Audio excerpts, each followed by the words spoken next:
Following program, incredibly nerdy, is intended for mature audiences. Viewer discretion is advised, and you probably shouldn't watch if you're an overly sensitive pussy. They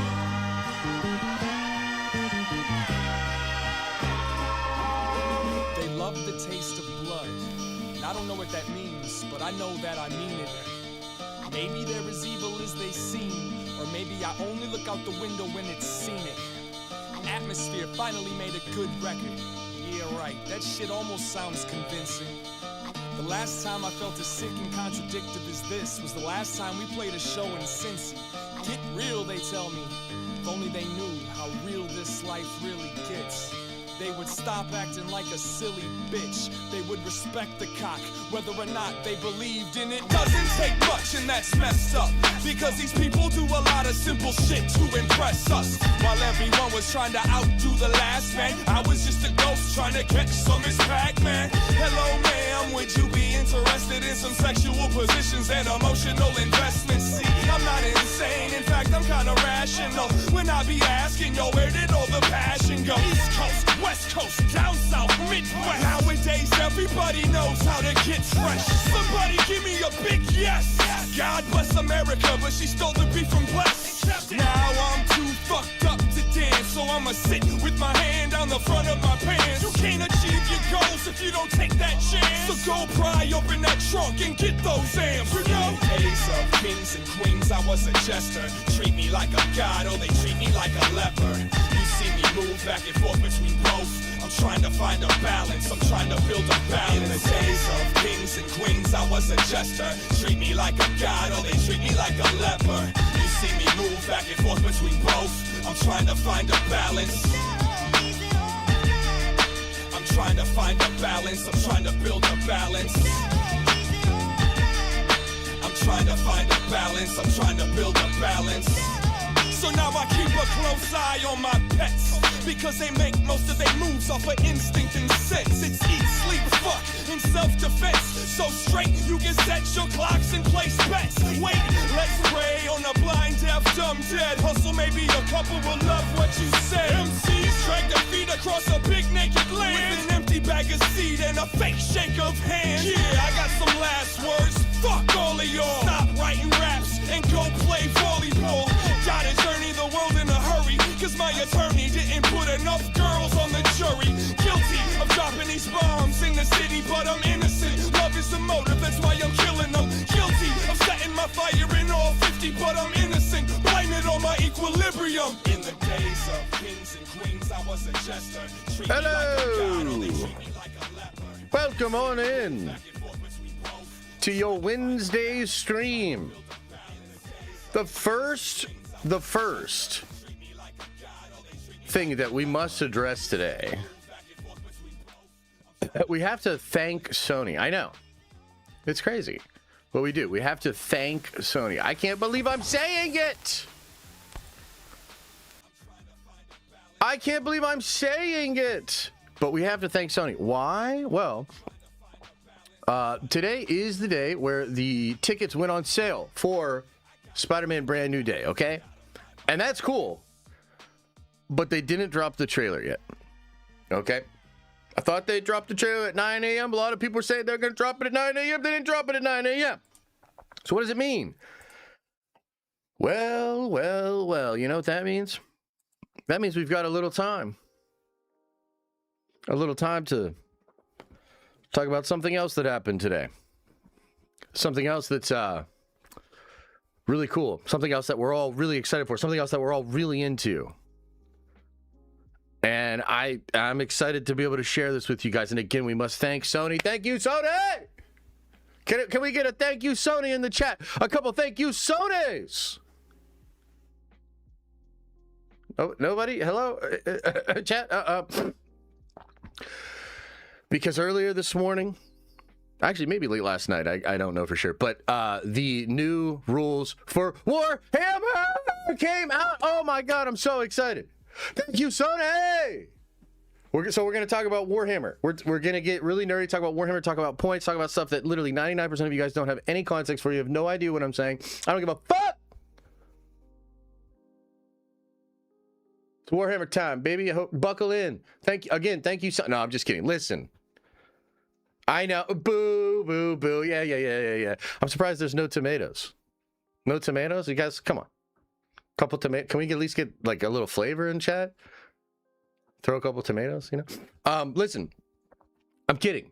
But but I'm not joking about the Warhammer stuff. Like that did all come out. We're not gonna talk about it on stream right now. Don't worry. But today is a Warhammer Wednesday, and later tonight at 7:30 p.m. we're gonna do a Warhammer stream. And oh man, throwing a potato, that's way worse. Later tonight, we will do a stream where we're going to do nothing but break down the new Warhammer stuff. I am very, very excited. I looked at a little bit of it. I built a couple lists. What we'll do tonight is I'll sort of go over the rules. I'm going to make a list or make an army for each one of the armies that I have. I got three armies: Dark Angels, Custodians, and Tau. And frankly, Tau looks scary. Fucking really crazy scary, actually. So we'll go over that tonight. So that should be fun. So at 7:30, if you're into Warhammer or you're Warhammer curious, throwing lettuce, holy shit. Come on by tonight. That'll be cool. Now, let's talk about today. What the fuck, Sony? Why no trailer, Sony? Also, too, chat, did you guys get tickets? Did anybody get tickets? Throwing stale bread? Isn't that just like croutons? I'll throw a little garlic on it and just eat it. Did you guys get tickets? I had a good bit of trouble getting tickets. I wonder if you guys got tickets. Working on it. Tickets secured. Sorry, bro. I'm about to watch the Brand New Day interview with Zendaya. Oh, no, that's cool. Good, you know, go with gun. Are you catching the brand? Wait, what? Nope, no tickets yet. Okay, heard that. Catching Brand New streaming, or are you going to venture out to actual theater? Unfortunately, they're gatekeeping it all to this theatrical experience that we all love. So yeah, I'll be watching it in theaters. Tickets dropped at 8 a.m. in my country. Okay. I got Prime tickets, so seeing it Wednesday. Me too. It took a minute actually. But yeah, I got a couple of tickets secured for that Wednesday night. That's like the earliest you can go, right? It's not like, because I think Superman, didn't they do that on a Monday or Tuesday or something like that? They did it on like a Monday or a Tuesday, I think. And it was huge for Superman. It did big business, man. Rossi says the 10 spot. I don't know if you heard, but you were 100% right about Sadie Sink being Jean Grey. I'm sure you haven't talked about it yet, and you've been incredibly humble. I know you would never bring it up on stream. Well, thank you, Rossi, so much for the 10. Thank you for recognizing my extreme humility. I would venture to say I'm the most humble, actually. I'm probably the best at being humble. Maybe you could say the goat of humility. King of the humble ones. I don't know. Something like that. So thank you for recognizing that, and then also giving me the opportunity to, you know, toot my own horn, which I never do. But yes, I was right again. Did you see Sony India released a Ned Leeds promo? No, I didn't. How unfortunate that I missed that. Seeing it in Dolby on Saturday. Oh, that's awesome. Wait. Hang on now. I used to be into Warhammer, but I haven't played in a decade. I have armies for Admech, Astra Militarum, Iron Warriors, Custodians, Inquisition, and Black Legion. Holy shit, dude. Well, look, I got two things to say to you, Mortagon. Get back into it, the game, or sell me all your armies like super cheap. I'll take all your armies. If you're really like, what are they doing for you? You know, are they just sitting there? Hit me up. Cyan, what's up, brother? Says secure tickets for Wednesday and Thursday. Hot damn. Do you think we will know too much about Brand New Day, or do you think we will have some surprises? Post-credit predictions. Well, good for you, brother. That's exciting stuff for sure. Will we have some surprises? I mean, I guess it kind of depends, right? It depends on... I think so. I think we will have some surprises. I mean, a lot of you are still going to be surprised that Sadie Sink's Jean Grey because you still don't believe it for some reason. So that'll be cool. Maybe there's other X-Men stuff in there. I tend to believe there could be a big shock at the end of the movie. Maybe that's the rumors of Peter dying. Maybe that's something to do with the X-Men. I'm not really sure, but yeah, I think there's potentially some surprises still. Zach says my oldest works at the theater nearby, so I don't need any tickets. When isn't Josh right? Oh, I've been wrong before, as chat loves to bring up every goddamn stream. But yeah, no, I have a pretty good track record, I think. My Time to Shine said the full plot leaked. Oh yeah, where? Let's spoil it for everybody. We're getting Grey Hulk, says Quirky. It does kind of seem like we're getting Grey Hulk. There was a tease done with, I think, in one of the new interviews for maybe Fandango or something. Yeah, I don't think Grey Hulk's necessarily confirmed. I mean, Cryptic said we were getting Grey Hulk. There were leaked images of Grey Hulk. And yes, they did sort of tease Grey Hulk today in the... No, not Gay Hulk. I know it's Pride Month, but no. Or is it Pride Month? Was that last... I obviously don't pay attention to the months very well, but no, not Gay Hulk. Grey Hulk. Yeah. But I don't know. Maybe Gay Hulk as well. Who knows? And then he said he has one more color. Yeah, that's true. Yeah, so it was in the interview. I think it was... Man, I didn't see the context, but somebody said Hulk's green, and then I think it was the CEO of Sex... Ned Leeds, who said, is he though? And then they started talking about that. So Galaxy Geek says, so I'm afraid we aren't getting the new trailer today. Fandango released an email about tickets, and normally they try to have the newest trailer attached to it. Really weird. So that is really weird. So we'll talk about that. We'll talk about that. I can't imagine them not releasing the trailer today. The best indicators that I have right now are that it'll release in a couple hours. Maybe we'll still be on stream and it'll release. I know, right? This is like the most clickbait you've ever seen in your fucking life. But no, seriously, I think it could release in the next couple of hours while we're live. There's a lot of X-Men stuff I want to go over. So the co-writer made some comments about the X-Men yesterday. Jeff Snyder released a little scoop about the X-Men. And then Femke teased out some Phoenix stuff too. So we'll go over some X-Men stuff, and then hopefully by the time we're done talking about the X-Men stuff, we will have the trailer. And if not, we'll just be like really mad, and we'll end the stream and throw our hands up and be super upset, right? Chillin', what up, brother? Says feeling under the weather, but I gotta get here live instead of having to be a replay Avenger. Oh, you got to be here. Yeah, fair. 3 months to a full 4 years. That's crazy. Of Nerd Venging, and happy to support Nerd Vengers for Life Basement Unity. Appreciate you, brother. Thank you. Yeah, 4 years is wild, huh? If the trailer drops, it'll be 5 hours when the Amsterdam fan event ends, or it'll be in the middle of that event. Who knows? I was in the virtual queue on AMC for 20 minutes. But me and all my buddies got great seats. Dolby Cinema, baby. Oh, nice. Good for you, man. Did Sony scam us again? Where's the trailer? Sony!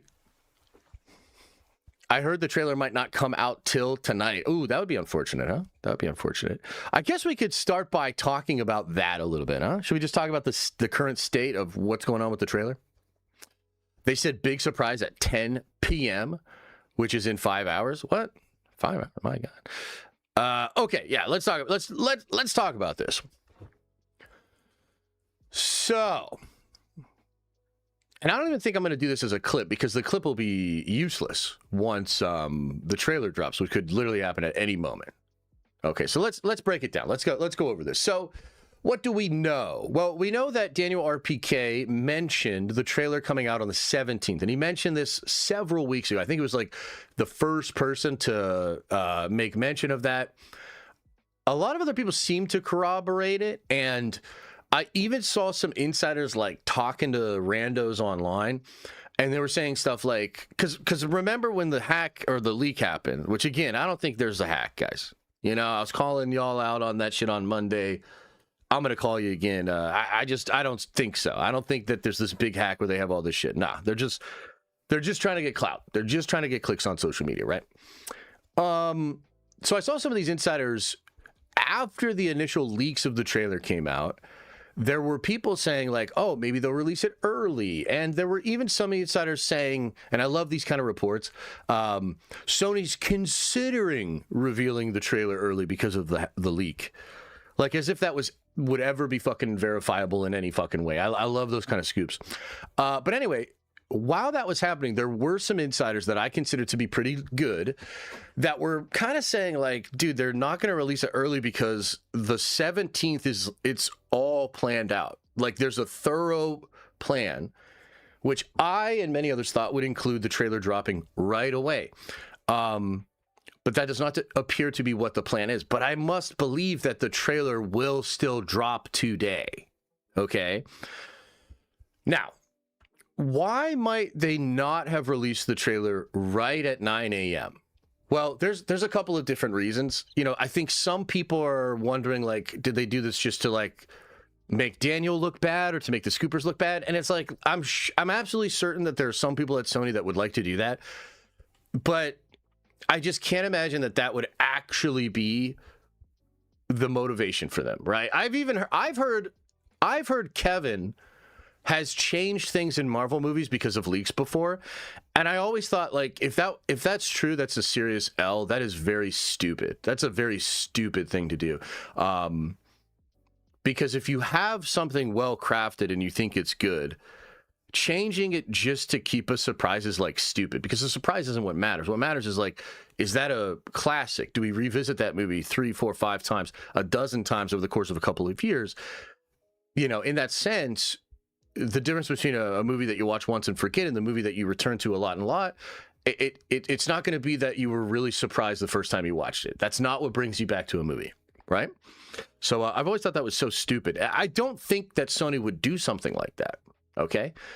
So instead, just using kind of like game theory, there would have to be some evidence or some data suggesting to them that releasing it later would be good. Good for what, though? Good for what? Potentially good for ticket sales. And the thing that I noticed this morning, and I wonder if you guys noticed this too, because it was so difficult to get the tickets and I had to, like, really do a lot of fandangoing on fandangoing, I was actually glad that the trailer wasn't out, because if I were just focused on that and we were live and I was, like, breaking it all down, I definitely would not have gotten tickets. So I wonder if tickets go on sale. They've already dropped some pieces of content. There's an interview on Fandango. There's a video with the cast that was released when the trailers went on sale. So it's not like they're not on social media doing things. They just aren't releasing the trailer. So I kind of think that this plan is to roll out tickets and get different marketplaces activated due to calls to action pieces of social media that are, I guess, more centralized to a specific area.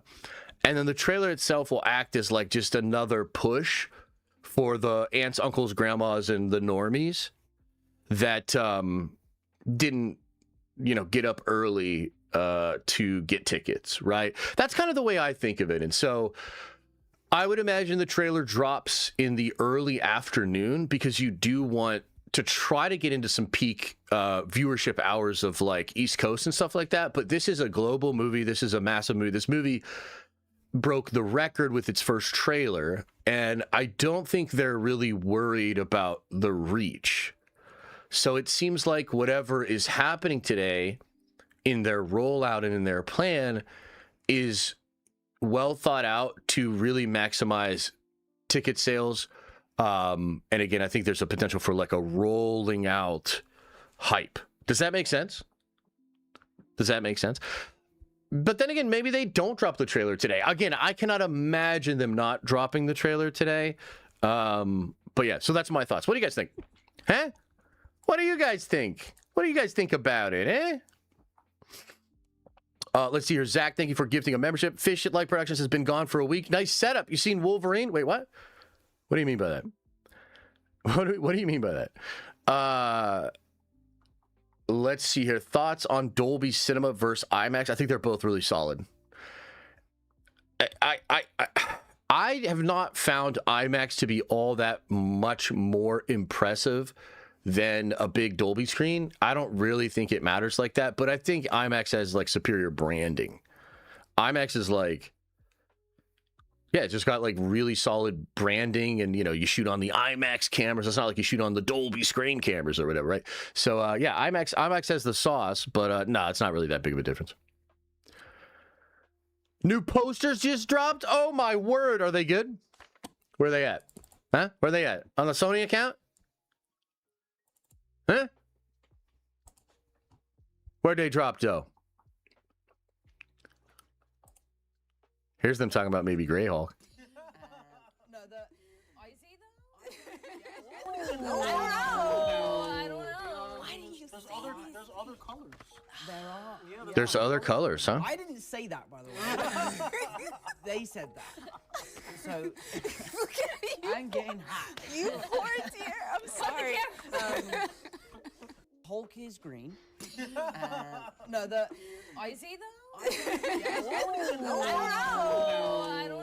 Why didn't you say There's other colors.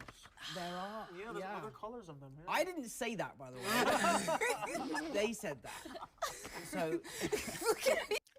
Tom should have just went into like Red Hulk or whatever. You know what I mean? Like I thought this motherfucker was media trained. What the fuck?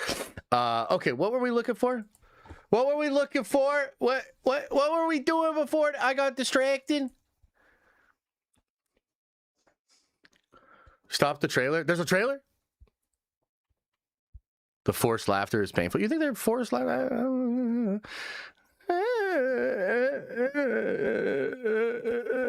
Oh, we were talking about like IMAX and all that. Warhammer t-shirt on point. Thank you, brother. Thank you. Trailer dropped? Yeah, no, it didn't though. I don't think so. Oh yeah, the posters that we were looking at. Posters! Where's the posters? That's what we were looking for.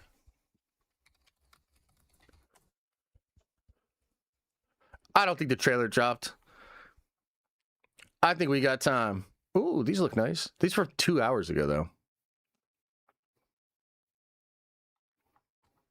Ooh, this one looks cool. That was about an hour ago, though. Yeah, there's some cool posters here. Whoa, there's some cool posters. Should we look at the posters? Let's look at the posters. These do look cool, though. Yeah, very cool. This movie definitely has some great promotional images. Like, they've been pretty cool. And then I think there's even more here. What do you guys think of the, yeah, here's a couple that came out earlier. What do you guys think of the popcorn bugs? I think the popcorn bugs for this movie kind of suck ass. I don't think they're that good. But the posters, though. The posters are so cool. Shot for Screen X. Man, they are really just trying to say, fuck you, IMAX, huh? That's kind of funny. That's kind of funny. A new look at the ninjas, the hand ninjas. Man, it's crazy. Spider-Man's going to be fighting red hand ninjas. I'm actually super excited for it. Oh, sorry. I forgot to adjust it. All right, let me catch up on a couple of chats here. Dirty says, flexing my 64 months. Love that you're playing Halo 3. We need a Diamond Lounge Halo TV show watch party. No, I'm good. Hey, remember when Rob tried to say that Halo Season 2 was good? And I should watch it? Love you, Rob, but ain't no fucking way, brother.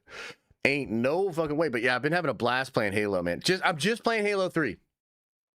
Literally just playing Halo 3, and it's amazing.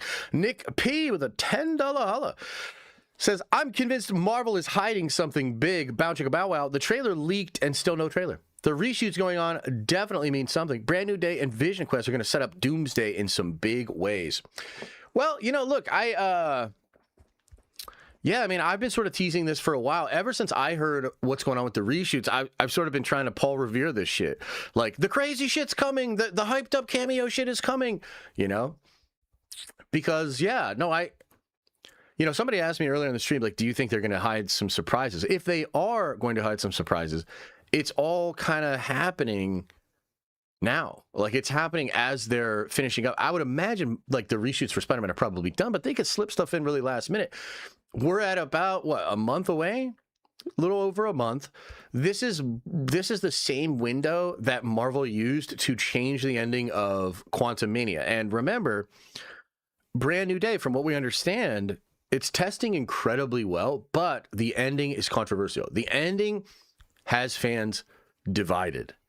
So you got to think like, okay, well, are they going to change that? Is there a post-credit scene that's going to soften the blow or something? I don't really know. I don't really know.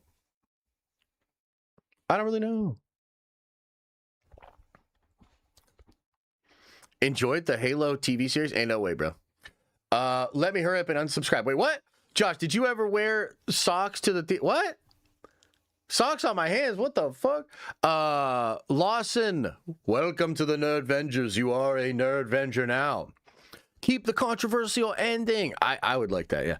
Why would you have to remind me of Quantum Mania? Oh, yeah, I'm sorry, Brad. I'm sorry, Brad. When is the trailer officially dropping? Any minute now, or maybe in a couple hours, or maybe not today at all. Grab a snack. Buckle up. We're going to talk about Warhammer for a couple hours, and then the trailer will probably be out by the time we're done talking about Warhammer. Because and honestly, that's not my choice. My chat loves Warhammer, man. You know, I obviously really like Warhammer too, but it's really them. Like they're so into Warhammer. It's just so beautiful. You know, it's really crazy. Look at these popcorn buckets. Dude, these popcorn buckets suck. Like, I feel like the popcorn bucket game is way on the decline. Like, have there even been any good popcorn buckets this year at all? The best one was the He-Man sword, which I'm sure not a lot of people got because nobody saw that movie. But I don't know. What do you guys think? Like, I kind of feel like the popcorn bucket game is terrible. That's cool as fuck. You're nuts. This is cool? This is cool to you? What? Am I crazy?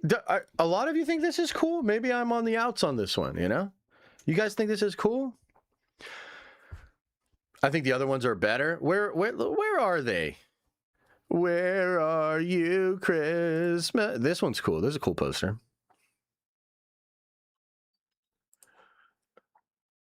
And there's a bunch of Odyssey stuff here. What the fuck? Where do I find the all the rest of the popcorn buckets? I think they're lame. I think they're lame. No IMAX release. Dolby Cinema is the best way to go. That to a flat screen since there's 1.9. Brother, that's like you might as well be speaking about the Fibonacci sequence to me. That I don't understand what that means. Oh my God, the trailer's out according to Connor. No, it's not. Cinemark had the best one. Did they really? Where's the? I'll just look it up. Let's look up Brand New Day popcorn buckets.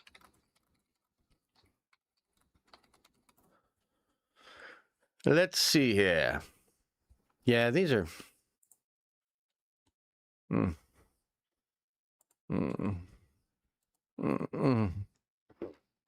Like these are okay. Honestly, just the like regular one is fine. This one's cool. The big Spider-Man face looking one. I guess. This one's cool. Spider-Man head. Yeah, just do a Spider-Man head one. What is this? AMC? I don't remember which theater I got my tickets for. I hope it's AMC because I like these ones. I like these ones. What do you think, chat? Which one's the best one? And are there any that I'm missing? Josh, hello. Damn, 3 years of nerd venging. If you don't watch Mall Shadow Lord soon, I need a full 3-year run, fan. But thanks a lot. You know, I was on Disney Plus the other day. I forget why. Oh, I was watching Thor. I was trying to watch Thor 1 for a recap. And I saw Mall Shadow Lord on the front page, and I was just like, man, what a sad state of affairs, bro. Because I don't give a fuck about that show. I scrolled right past it. But thank you for the love. Honey Boo Boo Production says the hand with the web looks like the opposite image of the Dune warm bucket. What? I'll tell you who has a great popcorn bucket is Supergirl. Supergirl with the uncircumcised penis popcorn bucket. Or no, that's the drink. That's the drink.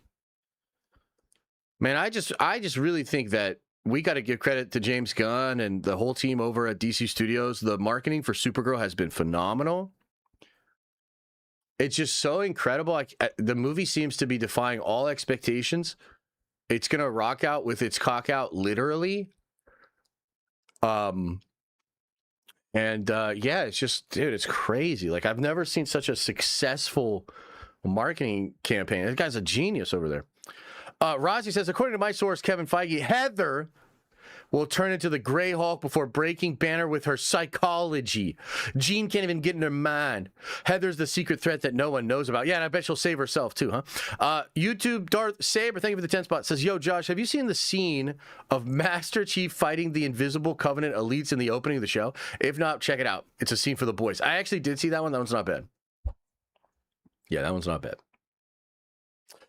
Josh, if Supergirl flops, do you think Gunn will regret greenlighting that movie to be the second one of his franchise? DC is on shaky ground, in my opinion. No. I think James Gunn will ignore the fact that he sucks and that his universe is in shambles, and he'll just carry on in a almost sociopathic lack of understanding that continues to drive a wedge between him and most regular audience members. But who knows? Maybe I'm wrong. There's like 5 good scenes in that Halo TV show. Stop trying to get people to watch it. I'm not trying to get people to watch it. What are you talking about, dude? I'm not trying to get nobody to watch it. Fuck that show. You missed my super?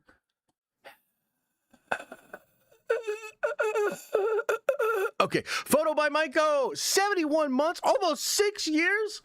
Holy shit! Thank you for all that support, dude. 6 years? I've been doing this for 6 years.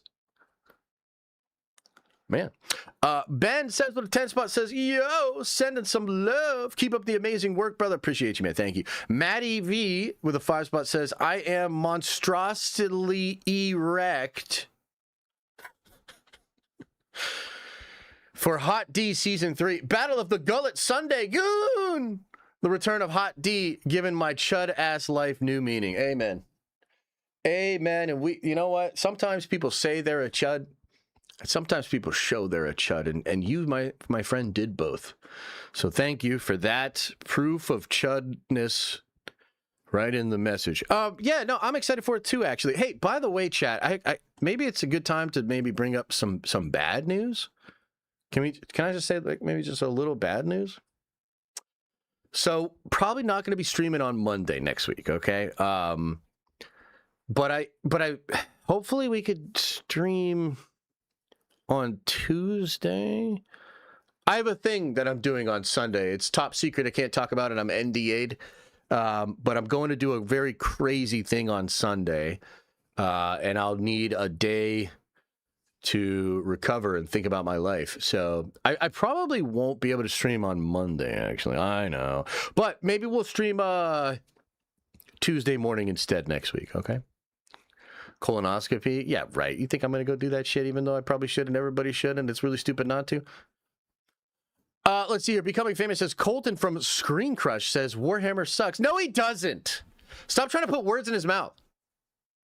Okay, I know Colton didn't say that because if he did, it would be fucking ridiculous. And he doesn't seem like a ridiculous person. Jesus. Jared DeSanto says, just sending this to see how long I have been around. Justice for Heather. 60 months! Well, your hashtag Justice for Heather will end that at 60 months. No further will you go. Somebody ban him. The Real Dar Boyd, member for 19 months, says, what is today? Milestone Day? Nerve Vengeance for life. Lady Muse is the kid. God damn it, dude. Okay, shout out to Warhammer is good at the end, but yeah. Going to play mid-ass Deadpool VR again? What the fuck, dude? Holy shit, Deadpool VR catching strays. I like Deadpool VR. I actually played it just the other night. Deadpool VR is great. My God, chat, everybody's so savage today. What's going on? Is it the fact that we haven't gone over the Warhammer points yet? Should I just pull up the Warhammer points and go over the new points? Because I don't know what's happening. So much aggression. I skipped yours. Sorry, Caleb. My bad. All right, let me see here. Rossi says, why do you build us up just to break us down? Buttercup, that's just how she goes. Okay, Caleb Senpai says, not having a new MCU movies in IMAX is ass. Disney better get to work on that Infinity Vision ASAP. I have Dolby Atmos at home. What? Okay, so you're really all about that IMAX, huh? Well, why don't you tell me, Caleb, what is it about IMAX that makes it so much better? Why don't you give us the elevator pitch? JJ Lemon says 5.5 years, but still haven't been bullied into Warhammer ... yet. Hashtag unity. I'm not a bully. I don't bully people into Warhammer. I just show them the glory of the God Emperor and allow them to either be a heretic that waste their life on franchises like Star Wars or become a real man. Joey says, I see your 60 months, Jared, and I will raise you 5 more. Holy crap. Is this milestone day? 65 months. That's impressive, man. I thought I missed the trailer only to find out it's not coming out for 6 hours. Yeah, maybe. But it also gives us a lot of time to bully everybody into Warhammer. Jeremy Plate says, I've been a real boy for 5 months, and I fucking hate Heather. All my homies hate Heather. Get this man a shield. Get this man a shield. Zach says, be aggressive. Passive aggressive. I would never do that, you know? Fishlight Productions says, just caught my Regal RPX Spidey tickets. Yo, good for you, brother. Yeah, I'm excited. Wednesday night at one of my favorite theaters. I'm not going to tell you guys which one, so I don't want to hear Heather jokes from the seats behind me as I try to enjoy Spider-Man. But I'm very excited. It's one of my favorite theaters. It is a little bit of a drive for me, but I'm excited nonetheless. It's going to be cool. All right, so should we get into some X-Men stuff, man? Look, the trailer should be dropping, hopefully, within the next couple of hours. We got a lot of nerd-venging to do. I've got a lot of X-Men stuff I want to talk about, so we could get into that, and then by the time we're done with some of that X-Men talk, I think DOS trailer will be out. And if not, I'll feel really bad about clickbaiting you with the thumbnail and title, and I will sign off, and we'll do the Warhammer Wednesday stream at 7:30 tonight. Hell yeah. Lawson with a 5 spot says the Doomsday countdown clock hit exactly 6 months tonight. Whoa, really? That's actually super cool. Yeah, no, I'm really excited, man. I think the last, let's say, maybe the last month and a half have been a little slow. I've been a little dry in Marvel land. Despite a lot of cool things happening, it certainly has not been as exciting as it was around Christmas time when we had the Doomsday, trailers and the first Spider-Man trailer, all that. But dude, it's about to heat up. It's about to heat up the back half of this year, and we're 6 months away from Doomsday, officially tonight at midnight. It's going to be a heater for the next 6 months, man. We are going to be doing so much content, so many fun streams, so many fun videos, so many theories to explore, rumors to break down, trailers, posters, popcorn buckets, all that fun stuff. So, in all seriousness, it's going to be a crazy 6 months. I'm excited. Okay, are we ready to talk some X-Men, or should we just fart around for a little bit and hope that the trailer drops? I can also talk Warhammer if you're really into it. Jay Sylvia with a 10 spot says Spider-Man Brand New Day soundtrack. One Green Day brain stew. Really? Foo Fighters Walk. Avril Lavigne Keep Holding On. Snow Patrol You're All I Have. Mew Am I Rye. Mew She Spider. What? Really? Is that true? Can somebody check him in chat? Thank you for posting. That sounds like some good tracks right there. I cast fart at will. Powerful wizard you must be then. Where's the dang trailer? Says the glitch doctor. Well, they've got it, and I think they're going to release it, and I'd probably just stay in this live stream and maybe throw a couple super chats in, to hold you off, and maybe tell all your friends to watch this live stream. And the more people that watch this live stream and stuff, the closer we'll get to the trailer. That's the best I could do. Yeah, sorry. Fart +2. Wait, what?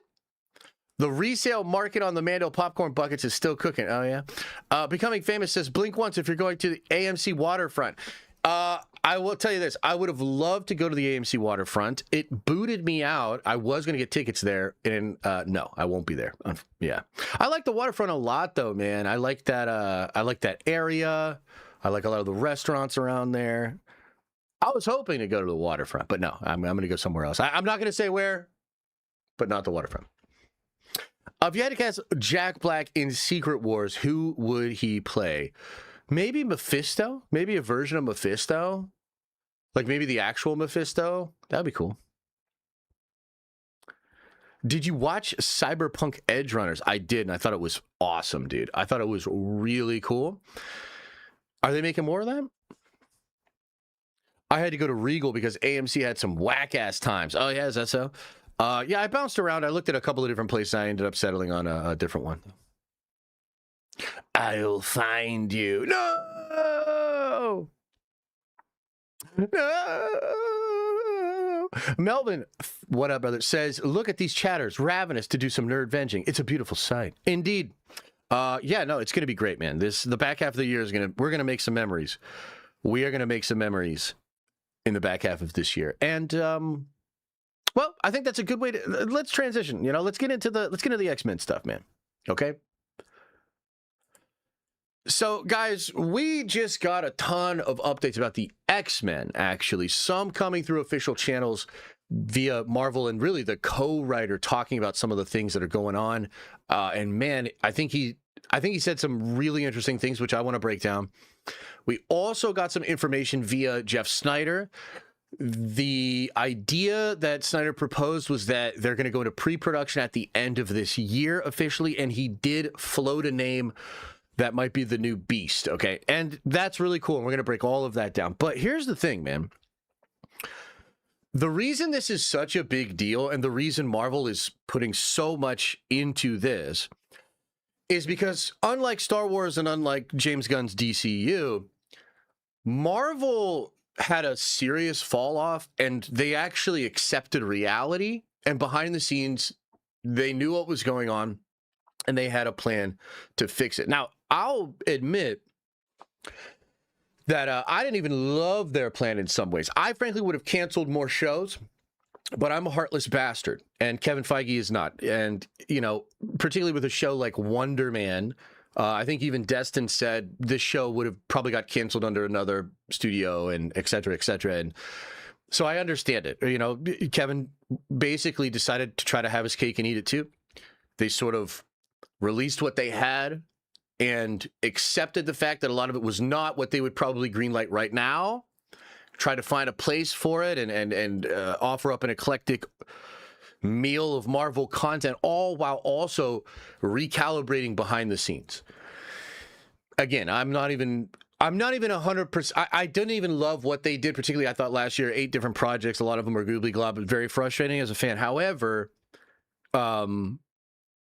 just as I can kind of look at that and say, didn't love that, I can also say that there's a lot of stuff I'm hearing that I do love.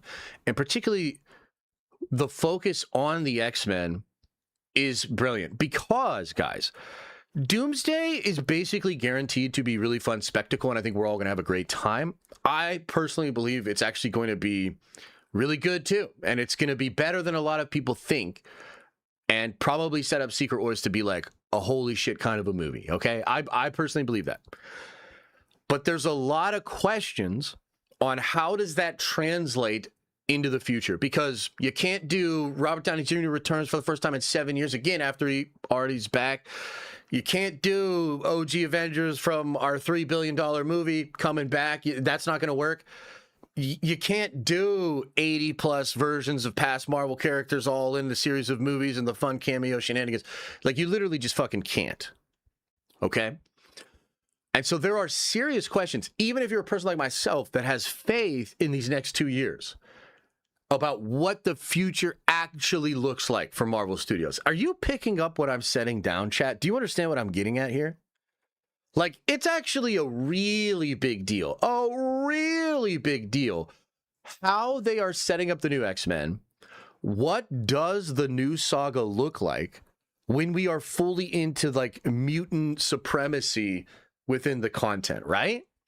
So, with that in mind, obviously looking at these new X-Men comments by the co-writer and looking at what Jeff Snyder said, a pretty big deal, not just because, like, oh shit, we now know some things about these movies, but also because, again, it is so important. The lifeblood of the Marvel Cinematic Universe past Secret Wars is mutant blood. It has to work. So with that being said, let's go through some things.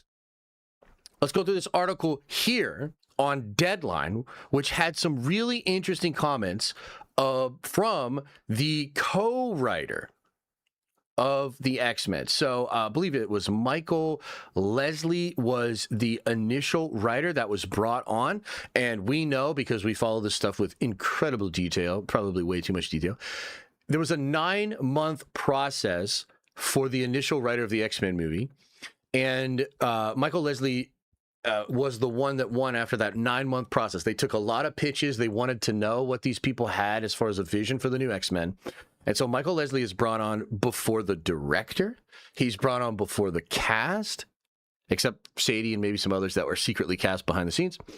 And so Michael Leslie, like, super important, foundational to this thing. However, now that we're getting a little closer and the actual director, Jake Schreier, is getting in there and messing around and thinking about what he wants to do, they're refining what they are doing with both Spider-Man Brand New Day, which is going to introduce 616 Jean Grey, and Doomsday, which is going to reintroduce us to Femke's Phoenix, which we'll talk more about later on. That within this refinement process, they bring on another writer. They bring on this co-writer to help build off of what Michael has already done. So here we go. Beef creator, director Lee Sung-jin reveals the harrowing true story behind episode 4 of an X-Men reboot update. So we're going to skip past all the beef stuff, and we want to get right in to the X-Men stuff. So let's get past this. Blah, blah, blah, blah, blah. Blah, blah, blah, blah, blah. Wow, a lot of stuff about that episode there. A lot of shit about this beef show. Okay, here we go. The only thing people are actually going to read the article for, the very last part of it. Deadline asks, before I let you go, you've taken a stab at Marvel before, but now you're doing the next X-Men movie. What is it like to do something that has those kinds of parameters after the freedom that you have had on beef? Wow, this is a great answer here. Truthfully, it's the same parameters on this project, which is so exciting. I'd say there were actually more parameters on Thunderbolts because it was plugging into an existing arc and existing characters. That makes a lot of sense, actually. Whereas with the X-Men, Kevin just wants to take big swing and start anew, not be beholden to any of the movies that have come before.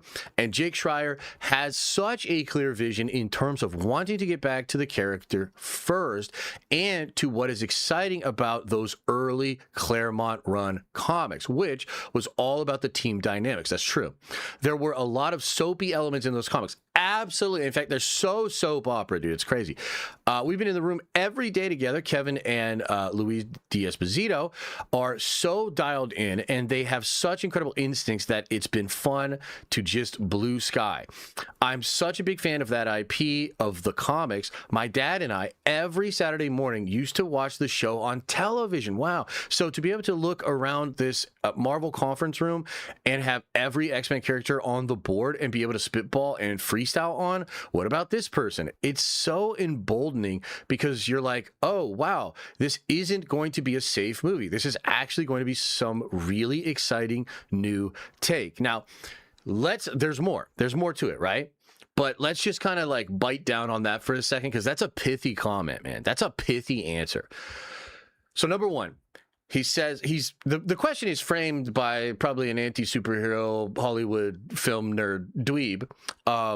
That's like, hey, before I let you go, Marvel's really constricting. What's it like to work for the slave driver Kevin Feige after having complete and total freedom on beef? And this man is like, shut your mouth. You're just seeming stupid now. Let me set the record straight. And he talks about how, yeah, there were constraints on Thunderbolts, more constraints on Thunderbolts, because just like Spider-Man Brand New Day, it's a cog in a machine. It has to fit into a systematic storytelling adventure that's taking place over multiple entries, right? So there were constraints on that.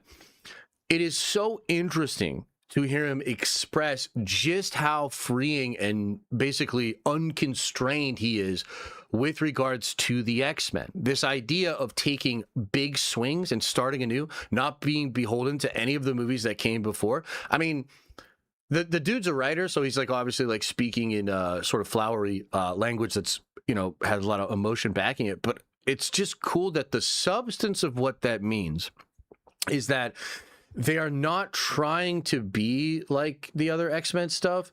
And I truly think they are going to take some really bold, big swings. By the way, part of that actually has to do with going away from the traditional sense of setting the team up in a singular movie. There's an element here, and this is probably why they hired Michael over a year and a half ago, because they are building some of the introduction of these characters via Spider-Man Brand New Day and Secret Wars. Okay?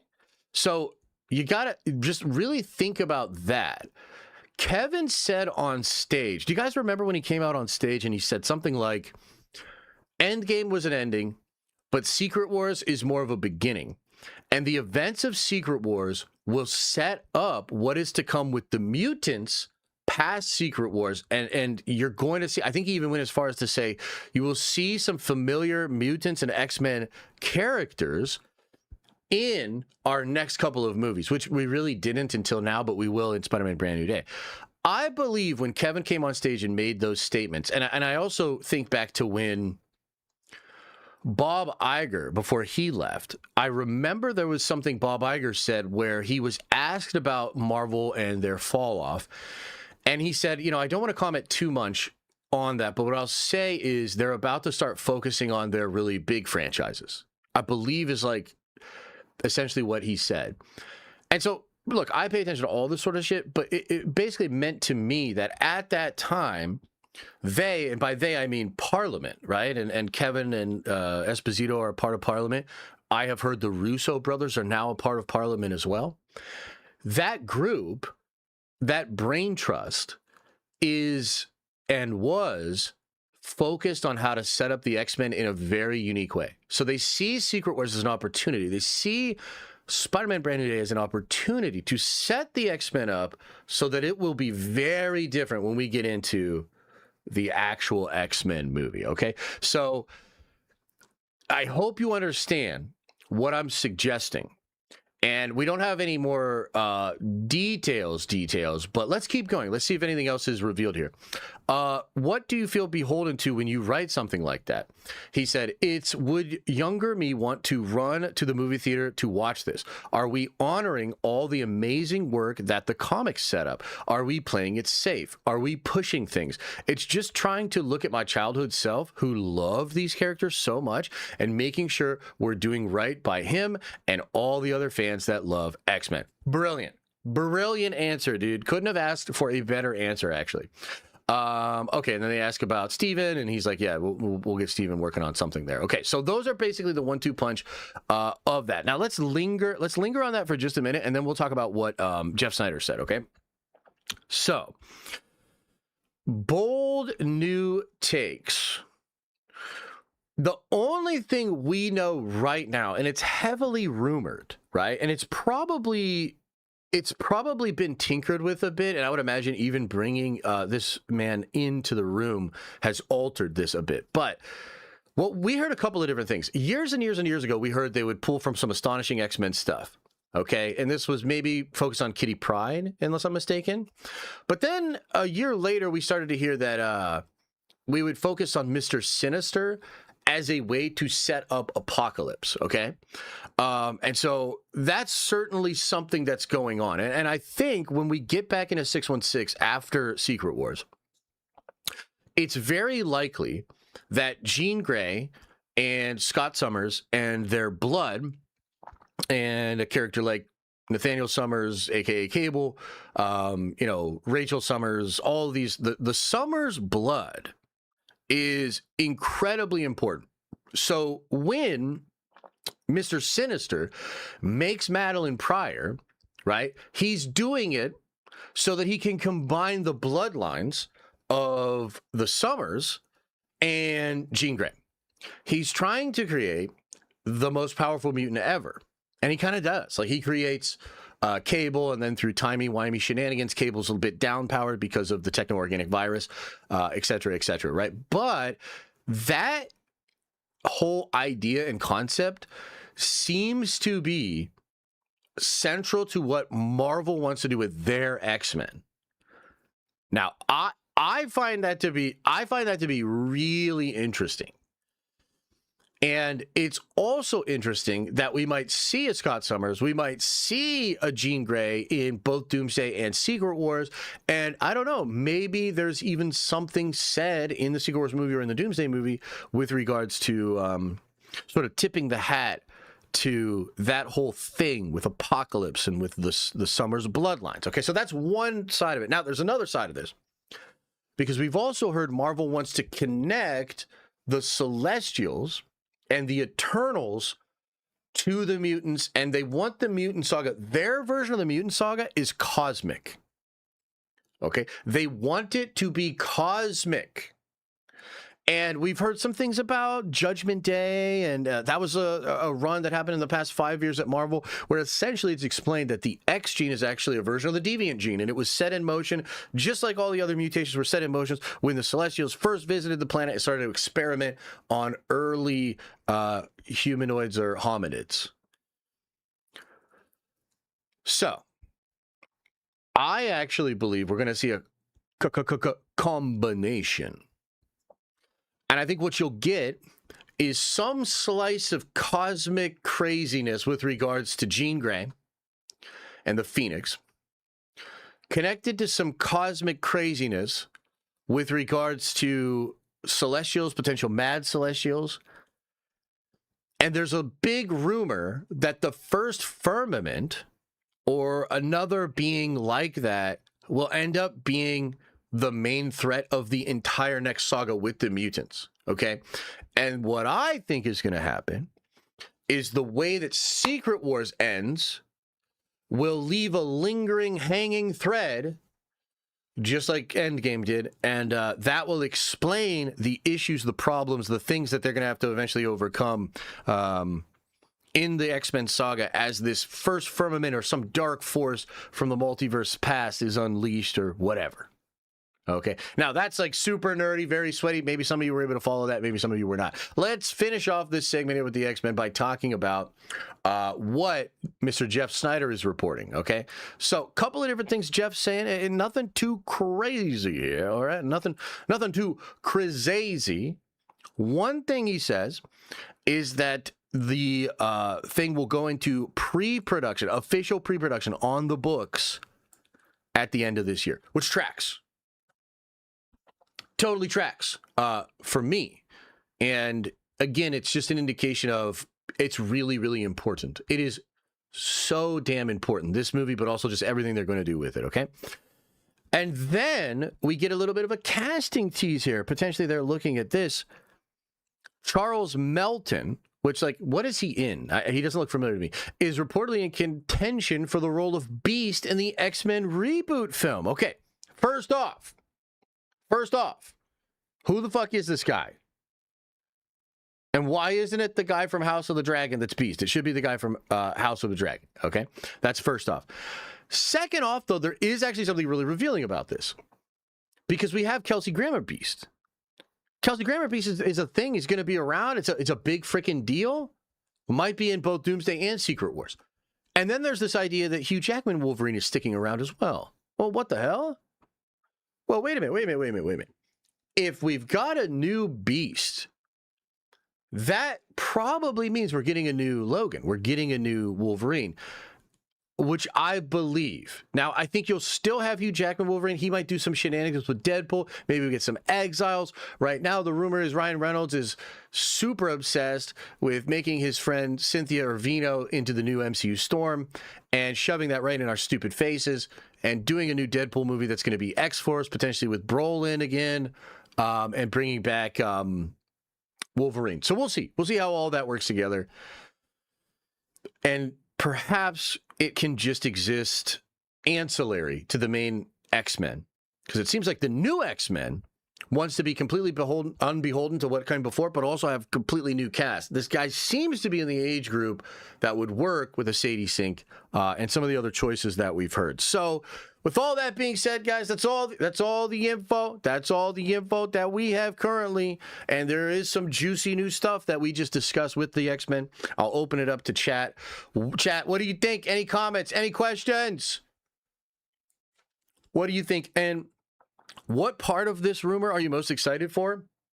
And the big question overall is, do you think that Marvel can actually do something really special with the new X-Men stuff? And if they do you think it could revitalize the Marvel brand? Because again, man, we're going to get Secret Wars and Doomsday, and they're going to be lit. It's all about like, what about after that? What do we do then? Lawson says, do you think we will get non-X-Men cameos in the Mutant Saga? Like, do you think a new team of X-Men will interact with any characters we already know? Oh, yeah. No, I think the X-Men will be interacting all over the place. And I would expect X-Men to be in almost every movie. That's the way I'm seeing it. Maybe not. But, like, I think you're going to have X-Men and Black Panther 3. I like, in the same way that the Sokovia Accords kind of, you know, intertwine with basically everything that happens in the whole universe after that, including shows, I believe that the mutant phenomenon and the mutant threat, whatever they're going to call it, I think that will be hanging over everything.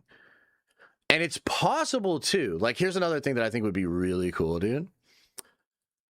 It's possible that the events of Doomsday, when the X-Men attack, or if there's some crazy thing that the X-Men do to our 616 universe in the Doomsday movie, it's possible that's remembered by everybody.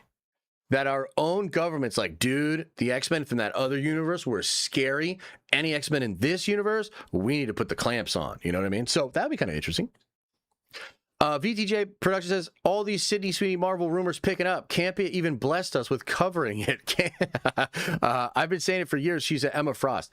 Well, she's very talented. You know, I'm a big fan of her talent and her genes. So yeah, I'd be into that. Fish in 4K says, do you think we will get a non-X-Men cameos in the... Yes. Yes, and you also sent that twice. Yeah. Yeah, it could be the Mutant Registration Act. Absolutely. Skipped Brian's super chat. Okay, let's see Brian's super chat. Everybody seems so interested in Brian's super chat. Let's see here. Let's see here. The Spidey trailer is set to premiere and drop online during the Global Fan event in Amsterdam this afternoon around 4:15 p.m. Eastern Standard Time. Oh, wow. Okay. Well, I guess we'll just have to cover it tomorrow then. Brian, says Elijah. Yeah, interesting. I didn't send it twice. I don't know why. Oh, okay. Heard that. Oh, he resent it? Oh, yeah. What the hell is going on with you guys, man? Josh, have you talked about Sydney Sweeney rumors as Emma Frost? No, but I can think of a couple of big reasons as to why she would be great in that role. And I think she's very talented.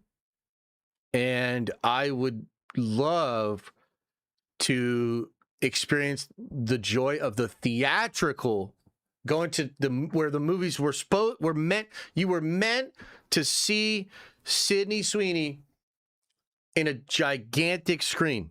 You know it, I know it. You know it, I know it. And we love the theatrical experience for things like that. Yes. Yes.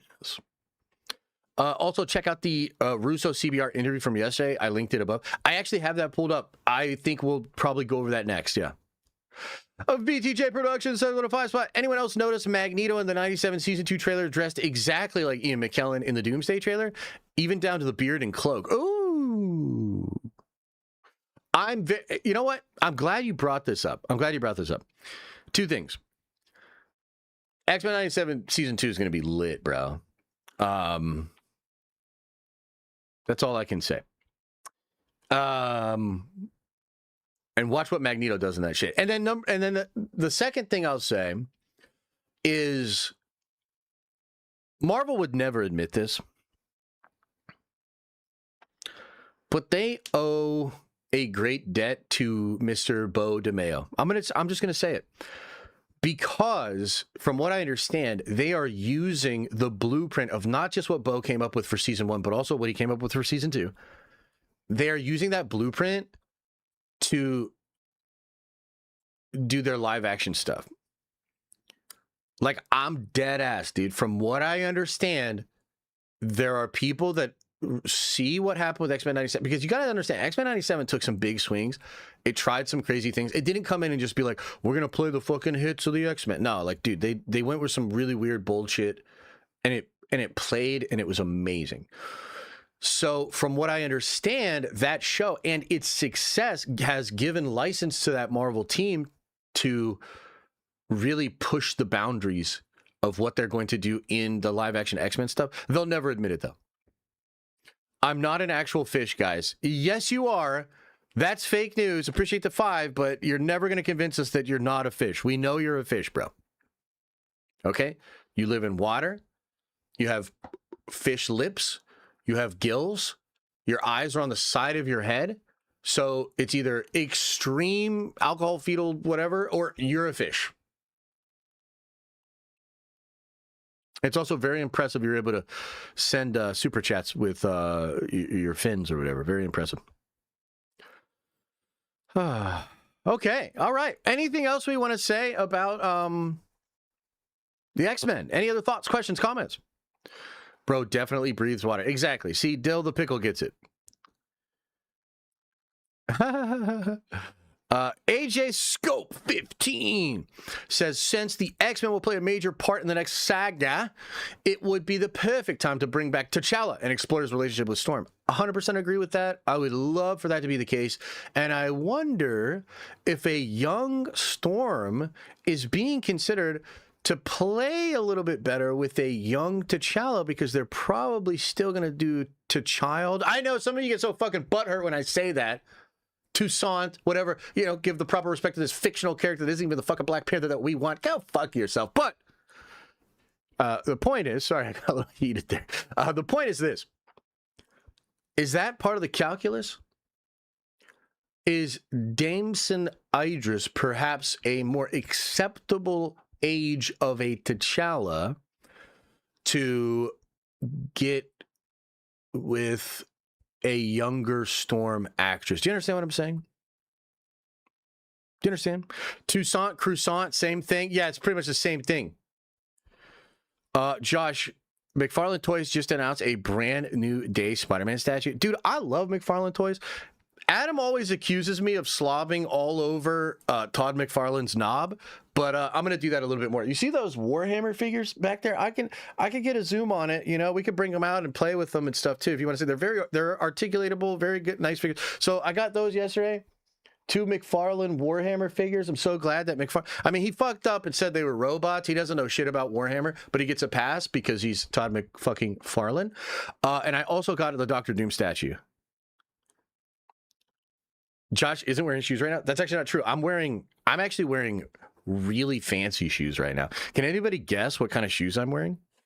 I'll show you.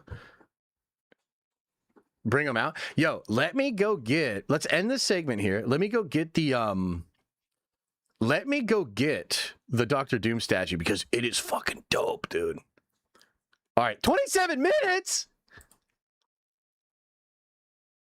Ain't no way we just yapped for 27 minutes. Why didn't anybody stop me?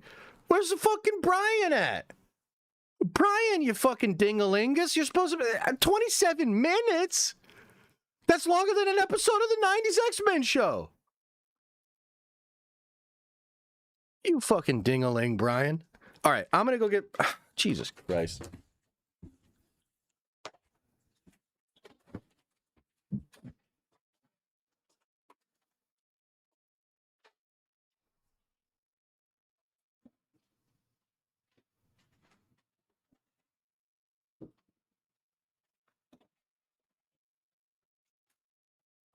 This fucking guy, Brian, chat.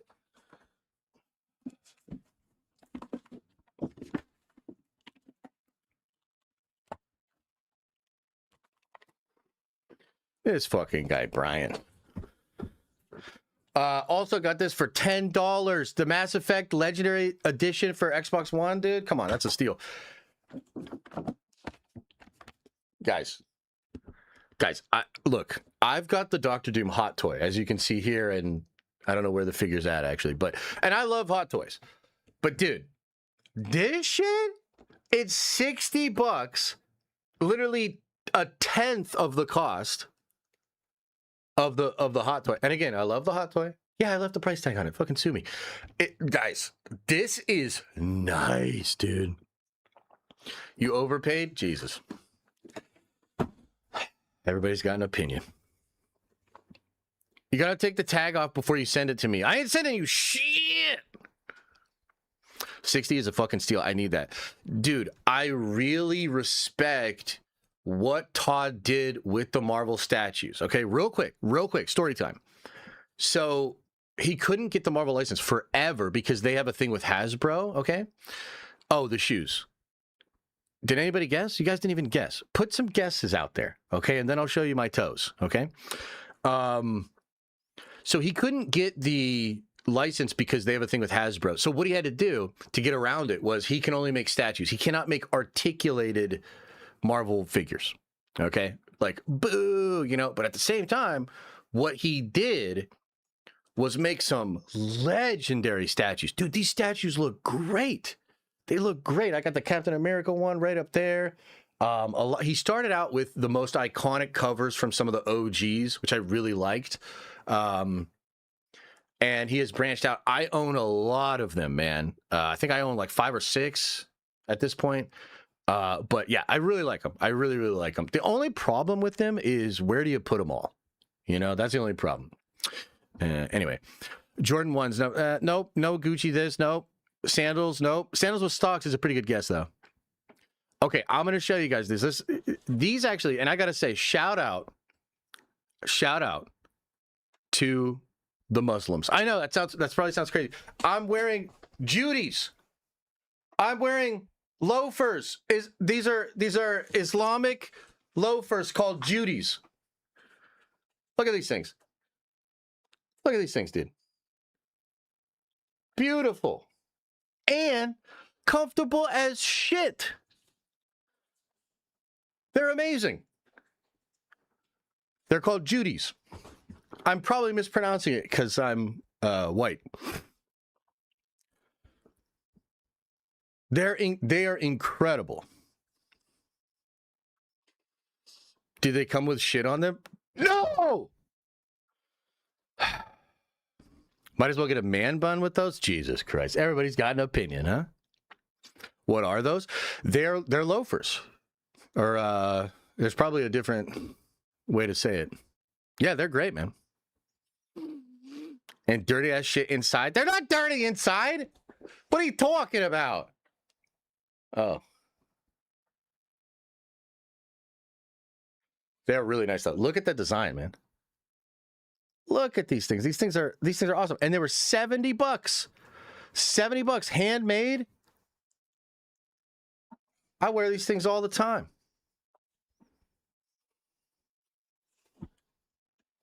I can smell them from here. Jesus Christ. You need a bigger beard? I'm working on it. I think my wife would call those flats. You paid $70 for those? Just give me the money. What the fuck, dude? They're legitimately awesome. I really like them. I wear them all the time. $70 for shoes is insanity. I paid $200 for the running shoes I have. $70's nothing. No, it's J-U-T-T-I. Juti. Please put those down. You don't say that. I'm gonna cry. Josh didn't see my super about the X-Men's. Okay, let me see it. Who said that? Darth Saber? Okay, Darth Saber says for a 5 spot, I definitely didn't miss it the first time through. I really hope we get a young red-haired Cyclops. What do you think? Red-haired Cyclops? Young red-haired Cyclops? They're not pre-owned, brother. They're not pre-owned. They were new. I wear them a lot. That's why they're a little worn on the inside. 70 isn't bad for shoes, especially handmade ones. Yeah, come on. You guys are crazy, dude. You guys are crazy. Yeah. They're Judy's. He bought them off her. Oh, that's pretty good one. Good one. Just picked up my comics. New Absolute Marvel mystery bag featuring Doom. I want to get the mystery bag. Dude, when I went into my local comic shop, man, I don't like to talk shit on my local comic shop. So maybe I shouldn't say anything, but let's just say I was pretty disappointed. Like, the guy literally was like, yeah, we put them behind all the other books. We kind of think they're a scam. I'm like, Jesus Christ. Like, I come into the store, I'm excited to buy these blind bag things. I don't need the person running the store to be like, congratulations on buying the scam. Like, just shut your fucking mouth. Take my money. Let me have my fun. Jesus. People that paint dolls wear those shoes. Wait, what? They're not dolls, dude. They're Warhammer minis. Holy shit. Hey, is the trailer out yet?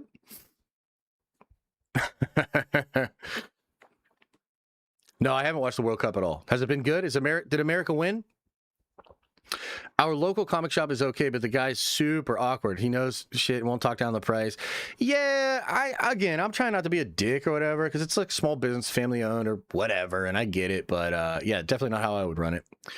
Come on, Josh, take them glasses off. We all know you can see. I actually almost streamed without my glasses today. I think I'm gonna go get some new glasses, but I wouldn't mind, like, what if I got LASIK or something? What if I was just no glasses Josh now? Is that too weird? Can you guys deal with this? Hey, can you guys deal with this if I... Is it too weird? Would you be able to accept me as glassesless Josh, or do I seem naked now? Maybe I should just get naked, since we're kind of already there. I don't know. This stream is taking a weird turn. Maybe I should put the glasses back on. What do you think? You look younger?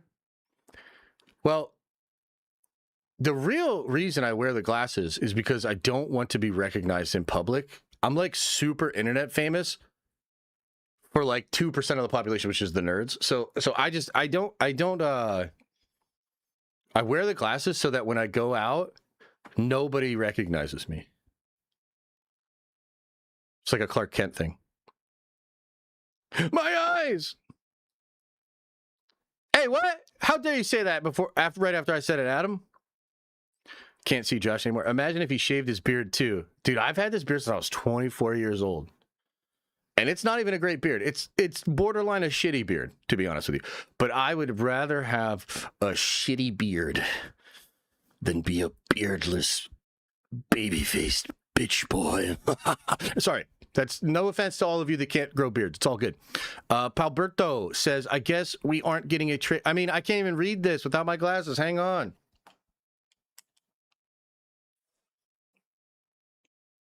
I guess we aren't getting a trailer because movie theaters are already advertising tickets on sale now. Oh, okay. I still think we're going to get it today. Yeah. But I tell you what, I got one more X-Men segment that I'm going to throw at you here, okay? And maybe when we're done with this X-Men segment, the trailer will be out. Maybe, huh? Maybe. I had to put a razor on my face for the first time since high school in an interview, and I feel naked. Oh, no! That's a bummer. Sorry, Josh. Heather got a hold of my phone. Put him back on. You motherfucker. That's pretty good. You'd rather have your beard? I think you had a typo there, but I'm going to go ahead and agree with you. I'm telling y'all, I don't think that trailer's coming today. What do you think, chat? If you think the trailer's going to arrive today, throw a 1 into the chat. If you don't, put a 2 in the chat. I think it's coming today. I'm shaving this weekend for my son's 3rd B-Day. Okay, all right. Is that what he wanted for his birthday? Are we doing Warhammer Wednesday today? You're goddamn right we are. 7:30 tonight.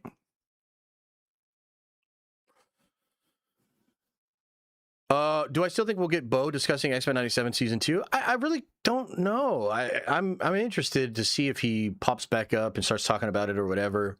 I don't know. I mean, maybe.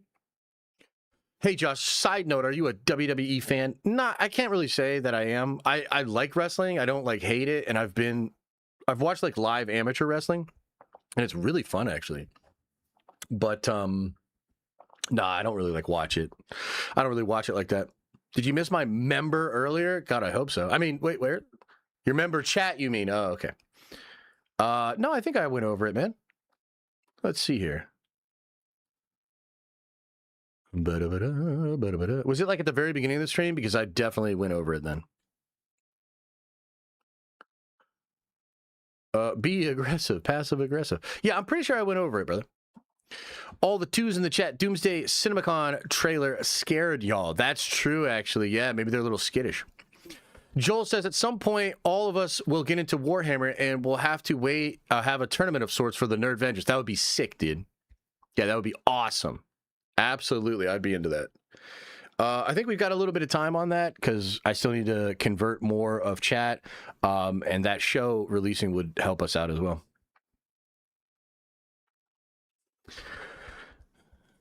Yeah, okay. Wow, there's a lot of people that doubt it's coming out, huh? No, Drew, I did not actually hear about that. Okay, give me 1 second before we do this X-Men thing. I'm getting a little hot. I gotta put another AC on in here. Hang on.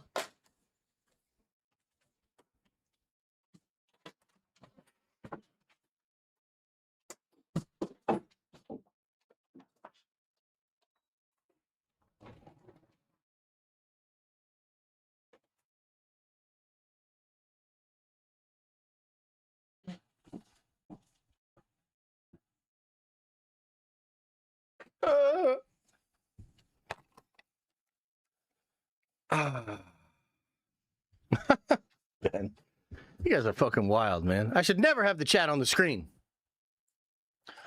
All right, we got to talk about Phoenix, man. Let me get this pulled up for you guys. This is so cool. This is so cool. It's so chill.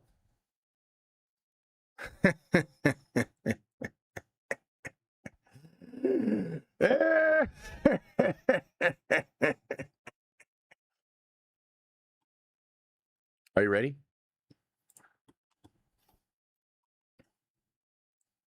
Are you guys ready, chat?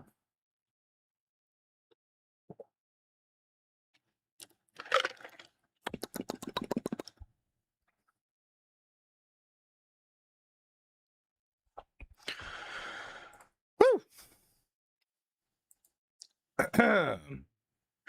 Okay, so we've got to talk about Avengers Doomsday, and we have to talk about Phoenix. We have to talk about Chris Claremont. We have to talk about Femke. And yeah, man, I just think that this is probably just another example of why these actors and actresses should not say anything. And actually, when they take the stupid route of being like, I haven't got the call, or I'm really serious, I didn't actually get this role, and it's really damaging when these rumors come out. That's what Tatiana Maslany did. Probably a better route to go than saying anything like what Femke said here. So this is a tweet I made yesterday. I said, so with Femke herself now teasing Phoenix, I think we can look back at Chris Claremont's comments as her returning as Phoenix to be legit. Remember, he said Wolverine would kill somebody important, and we now know that that's Toby, okay? And I need to explain the context of this here, and I'll click through here because people were asking me, like, well, what happened? So, at a Comic-Con called SpaceCon in San Antonio, Femke Jensen was asked about being in Avengers Doomsday.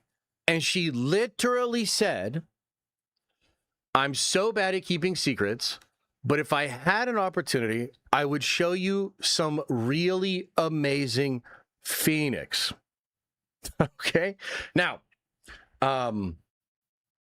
this is so ironic because just like Chris Claremont, she let some stuff slip at a Comic-Con, and there's something to be said for that. Like, you're in a room, and it's, you know, you're at a Comic-Con, and maybe people don't have their phones out.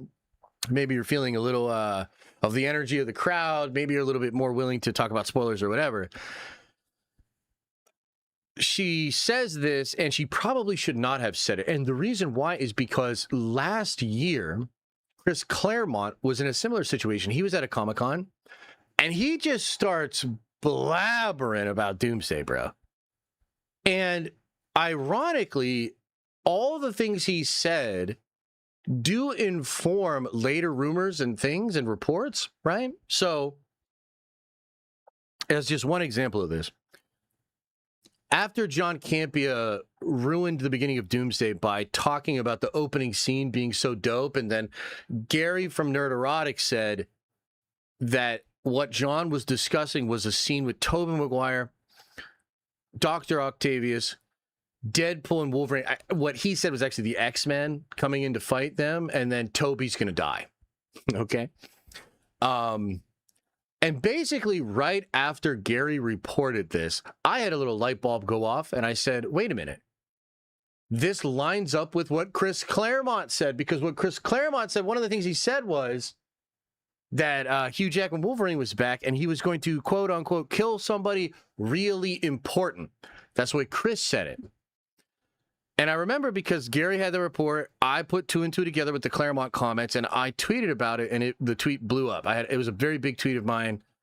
And then after that, Alex Perez went on this like tour of trying to disprove it, even though we know like it's actually real. And I think Alex was maybe motivated by the fact that people were really starting to put all of this together. The dominoes were falling. When you combine Gary's report, what Campea said, and what Chris Claremont said, it really does just say that Tobey will die, that Wolverine will kill him. And I think that's true. And look, does Tobey technically survive? Yes. But is he considered dead and then vanishes? Yes. So Alex was trying to play like a little word game where technically Tobey doesn't die because he's brought back in Secret Wars, but technically he probably will die. Which, like, on a side note, is crazy because they're going to start promoting Tobey in the movie. Like, they're doing Tobey Spider-Man toys, all these different things. And then he's literally just going to die at the beginning of the film unless they change it, right? So that's crazy, okay? But it's also the case that Chris Claremont said that Femke was coming back, and not just as Jean Grey, but as Phoenix. He said that. Why do you have to say it? Why did he have to say it like that? And again, with Femke's new comments combined with what Claremont said, I think we can basically confirm that she will be back and she will be Phoenix. Okay? Now, real quick, I'll pull up the chat. What do you guys think of that? You think that even though Chris Claremont said this, like, she's definitely not in it? Like, no way, no how? Like, what do you think? Let me know real quick here if you disagree with it.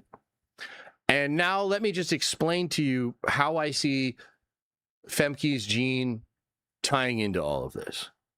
Okay?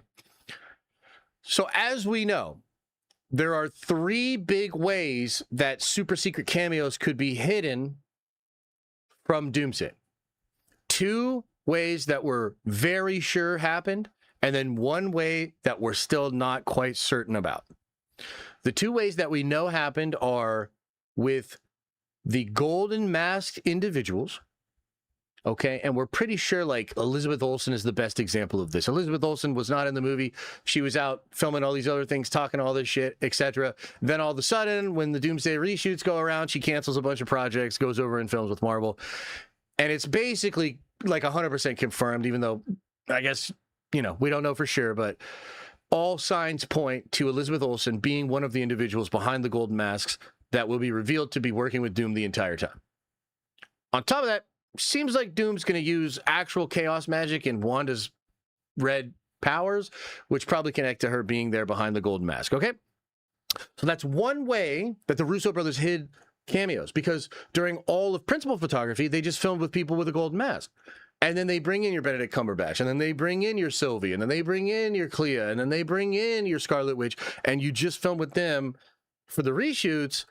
And when they take the mask off, it's them. Oh my God, they were there the whole time. It's crazy. Okay, that's number 1. Number 2 should be obvious, but it is the destruction of universes and incursions. As we literally just said, you've got Tobey Maguire, Spider-Man, and you've got Hugh Jackman, Wolverine. They're both in the movie, but they're not in the movie a lot. Okay? And so that's a way you could kind of hide those cameos, et cetera, because you shoot with body doubles, you shoot the action with the body doubles, and then you bring them in for just some close-ups and maybe a little bit of action for the reshoots. Now, as an extension of that, and this has never been proven, but we believe there could be some kind of a montage where Charles Xavier, just like in Multiverse of Madness, is sort of showing us inside of his mind, giving us a flashback that we can actually watch, right? Because we believe that X-Men universe has killed countless other universes. They're going to be set up as an antagonistic force in the movie. They are rumored to not just kill Toby's universe, but they've killed a lot of universes, okay? So you can imagine that as a great way to hide some cameos, because maybe you've got a Daredevil that's Ben Affleck, and maybe he's literally there for one day of shooting, couple hours, and we watch him get wiped out by the X-Men, okay? I think those are the two most obvious ways that the Russo brothers are hiding the cameos. But the third way that is a little bit less confirmed is the third act of the movie in the multiversal Avengers. It is absolutely possible that Tom Holland is in Doomsday, but it's a variant of him. It's not the one from that movie, and he's in the Future Foundation suit or something. It's possible we get versions of Steve Rogers, like a Hydra Captain America at the end of the movie. So I think those are your three different ways that the Russos are hiding the cameos. Now, let's go back to Femke's Jean Grey. Let's think this through. The most likely scenario for Jean is that she's one of the cameos during the incursions. So maybe they face off against a certain universe and her Phoenix goes crazy but has to fight some other really powerful force, and she's killed. Okay, and she's killed in one of the incursions, which would cause Cyclops to potentially get the Phoenix Force power, but also to just be like really fucking mad and blame other universes and maybe turn against people. I don't know. Maybe we'd see something like that. So I wonder how possible you think that is. That, to me, I think that's the highest probability chance that what they're going to do with Femke, because the reality is she didn't shoot for principal photography. She's not in a current cut of the movie that's been seen, but I think she's in it. And I think Chris Claremont, it's also really weird that Claremont knew this before they even shot it, right? Like, that's kind of weird. But I think that's the highest probability chance that she's just, they're going to do a thing where there's a cameo scene. They explain that universes they fought were strong enough to even kill Phoenix Force Jean Grey. And she's just in the movie for a little bit. The next most probable, though, is the Golden Masks, okay? Because in Avengers Forever, there's literally a Dark Phoenix variant that's dressed in purple and wears a golden mask. And she's like a version of Phoenix that's like the most evil, dark version of Phoenix from throughout the multiverse. And she's like just so powerful, so twisted, like really, really dark, okay? And I'm not going to lie. If the X-Men have to like... So let me just tell you this as a scenario here. What if the X-Men and the Avengers find out that Doom played them the whole time? Okay. And to have an even more shocking reveal, what if all the Golden Mask people reveal themselves and one of them is Femke's Jean Grey and she's trying to get Cyclops and the X-Men to just join Doom? Like, that would be insane. And I know for sure that what they're trying to accomplish with the Golden Mask people unmasking is shock and awe. I've heard that. And I've heard that it will potentially be very surprising who some of these individuals are that are behind these golden masks. And man, Femke working with Doom the whole time and then like turning on them at the end would be crazy. And I wonder if that could extend to the very end of the movie, because I think what's going to happen is at some point Doom, it'll be revealed what Doom's actual plan is. The Avengers, the X-Men, and the Fantastic Four will turn on him and try to stop him. And I think this might connect to the battle on the Void and potentially a big multiversal Avengers thing, because maybe Loki finally shows up with the multiversal Avengers, or maybe it's the TVA that has the multiversal Avengers, or it's Ravonna Renslayer or something, right? So if the multiversal Avengers show up, I wonder if the Golden Mask people will actually fight with Victor? Will they actually fight with Victor? Like, is Elizabeth Olsen's Scarlet Witch going to literally fight against the Avengers on the side of Doom? Will Femke's Phoenix literally fight against the X-Men on the side of Doom? Wow, that would be crazy, okay? So, I think that's probably the least possible version. Like, it's probably just the cameo during an incursion and she gets killed. And by the way, hopefully that's still really cool. We get some great fan service, cool Phoenix moment, and then maybe the Phoenix Force goes into Cyclops. I'm all about it. But if they go the Golden Mask route and then have her be an active participant in the massive battle at the end of this movie, then this is like the coolest fucking movie ever, dude. Okay? And one last thing, because I'm going to open up the chat in a minute here. I hope you can understand, because I think from where we're at right now, it might be hard to conceive of this, but Marvel's actually going to go crazy with variants. They want variants. They want to use variants.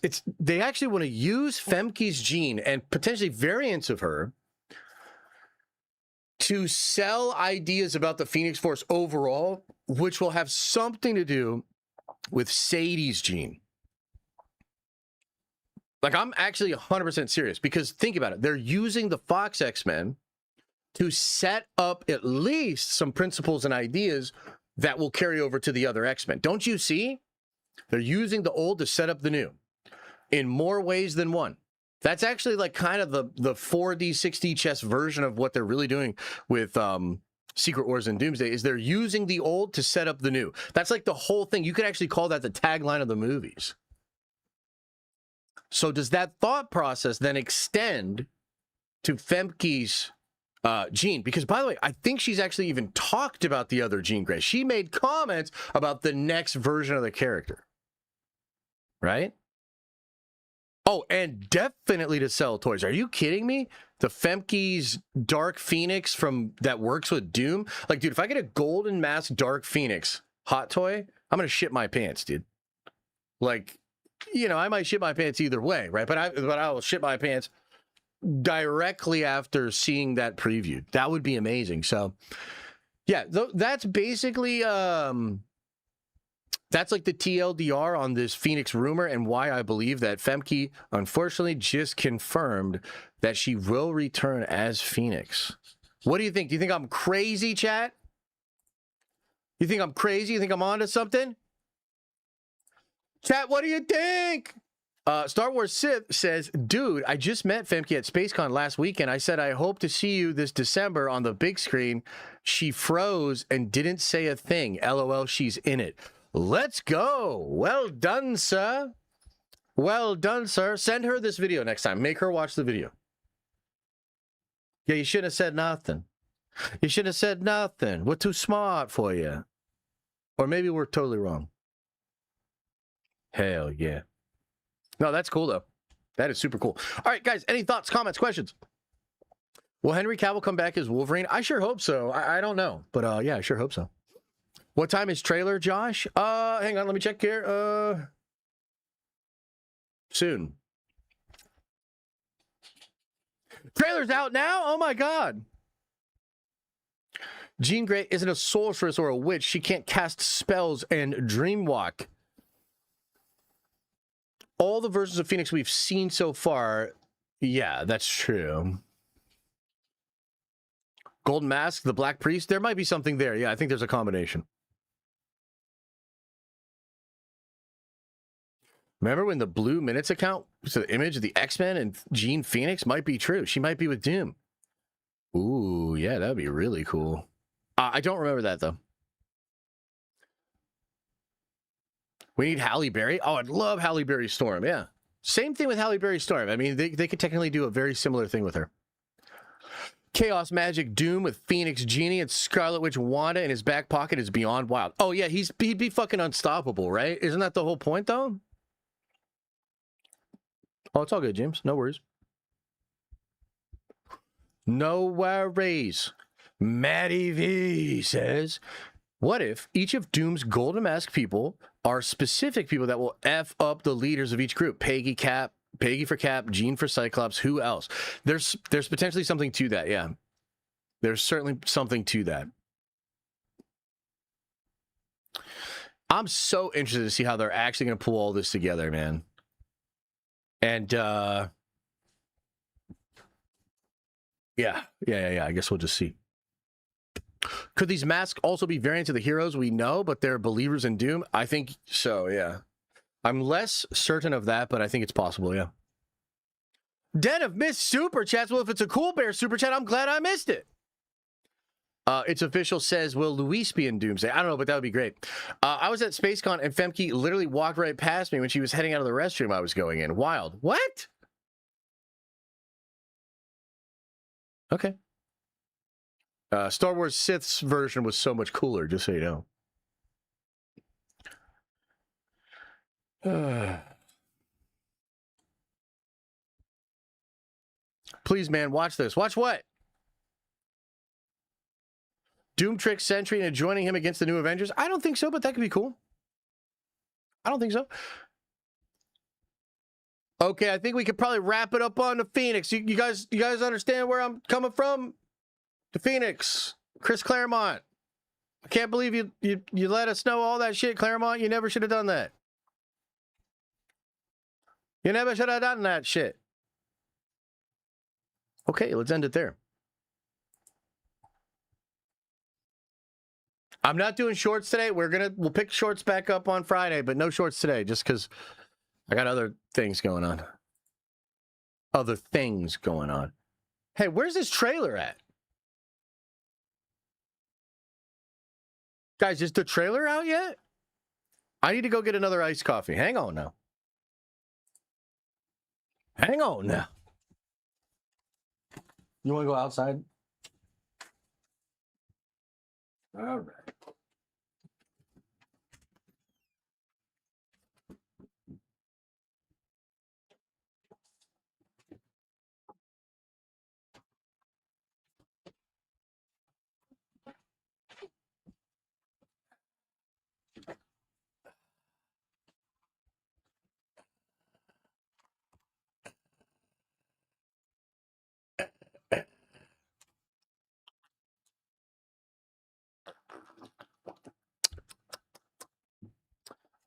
That's nice. Oh, God. Okay, where's the trailer at? What are we going to do? What are we even going to do with ourselves? You guys want to see something cool?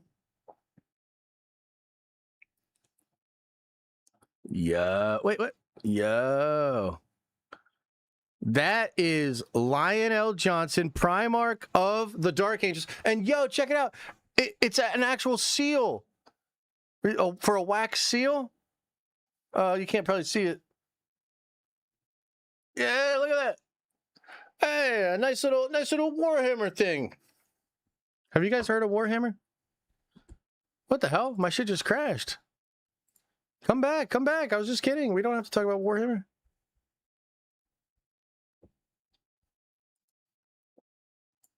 Oh my God. You mail in lots of letters? No, but maybe I should now. When's the trailer really coming? They're getting on my nerves, bro. I would say probably in an hour, but I could be wrong. I'll make you guys a deal. Okay? Ah, fuck, I shouldn't make this deal. Okay, I'll make you a different deal. We're going to do one more segment. That's right.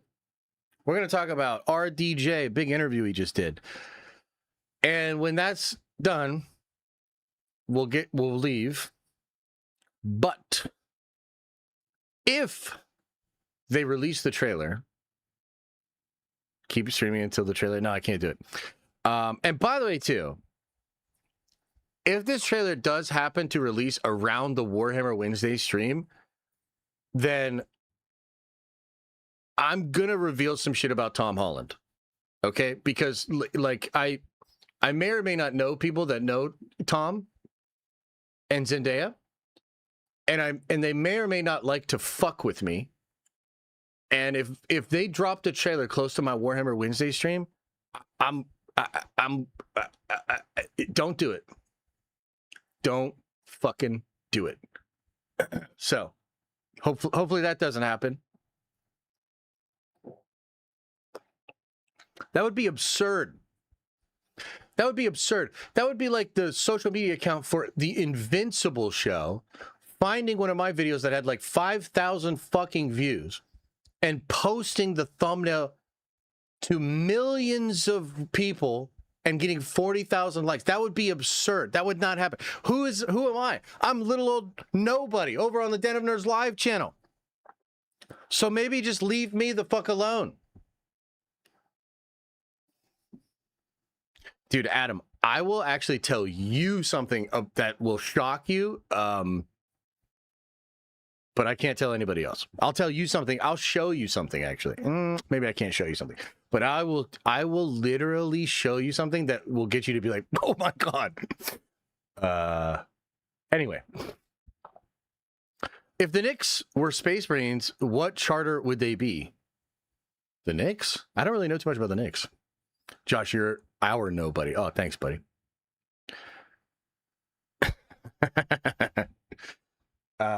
Yeah.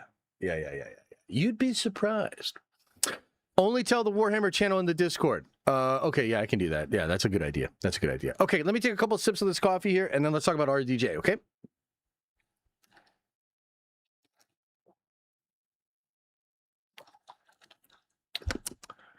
Oh, that's nice.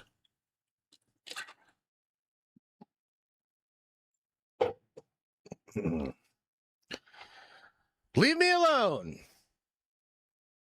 Just trying to do my thing. Wrong, Tom. Oh shit, you're right. Did you see the Ned talk? No, what the fuck's that Ned talk, dog? What's that? What even is that?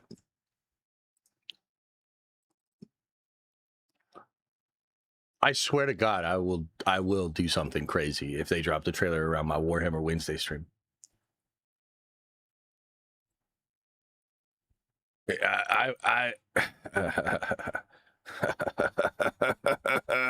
Don't make me do it. Don't make me do it. Okay.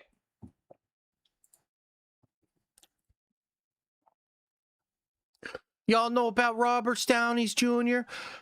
Chat, is this the one? Before we get into this too much here, let me just double check. This is the article we're all talking about, right? On CBR? Sean O'Connell, he might have done another one too, because I follow him on Twitter. I think I follow him on Twitter. I know he was very excited about this interview, and he's also like Downey would not sit down with these stupid ass influencers. He's gonna sit down with actual journalists, you know. So that's cool. Is this the article? And is there another one? Because he was kind of yapping earlier on Twitter about how he was almost ready to publish something. And I'm like, wait a minute, I thought you already published that article. There's not another one, Trev? I'll tell you what, let's get started. And if there is another one, let me know. Okay, chat, we got another interview with Roberts of the Downeys Jr. himself. And as a Downey stan and someone super obsessed with what is going on with his new turn as Doctor Doom. Anytime this man opens his mouth to talk about the process of the decisions and what's going on in his head, I am tuned the fuck in. And so let's go over this new article here by Sean O'Connell, and we'll talk about all the things revealed in it. And there might even be another article too. So let's check this out. It began, like so many things from Marvel Studios do, on the Hall H stage at San Diego, which means a whale's vagina, Comic-Con. Kevin Feige paced the stage like a carnival barker, juicing the crowd as he shuffled through the all-star cast of Captain America, Boring New Day, Thunderflop, and the fantastic Lost Me $500 First Steps, who were about to board a plane to London to begin shooting their MCU debut. Feige wasn't rushing, but he had a destination in his sights.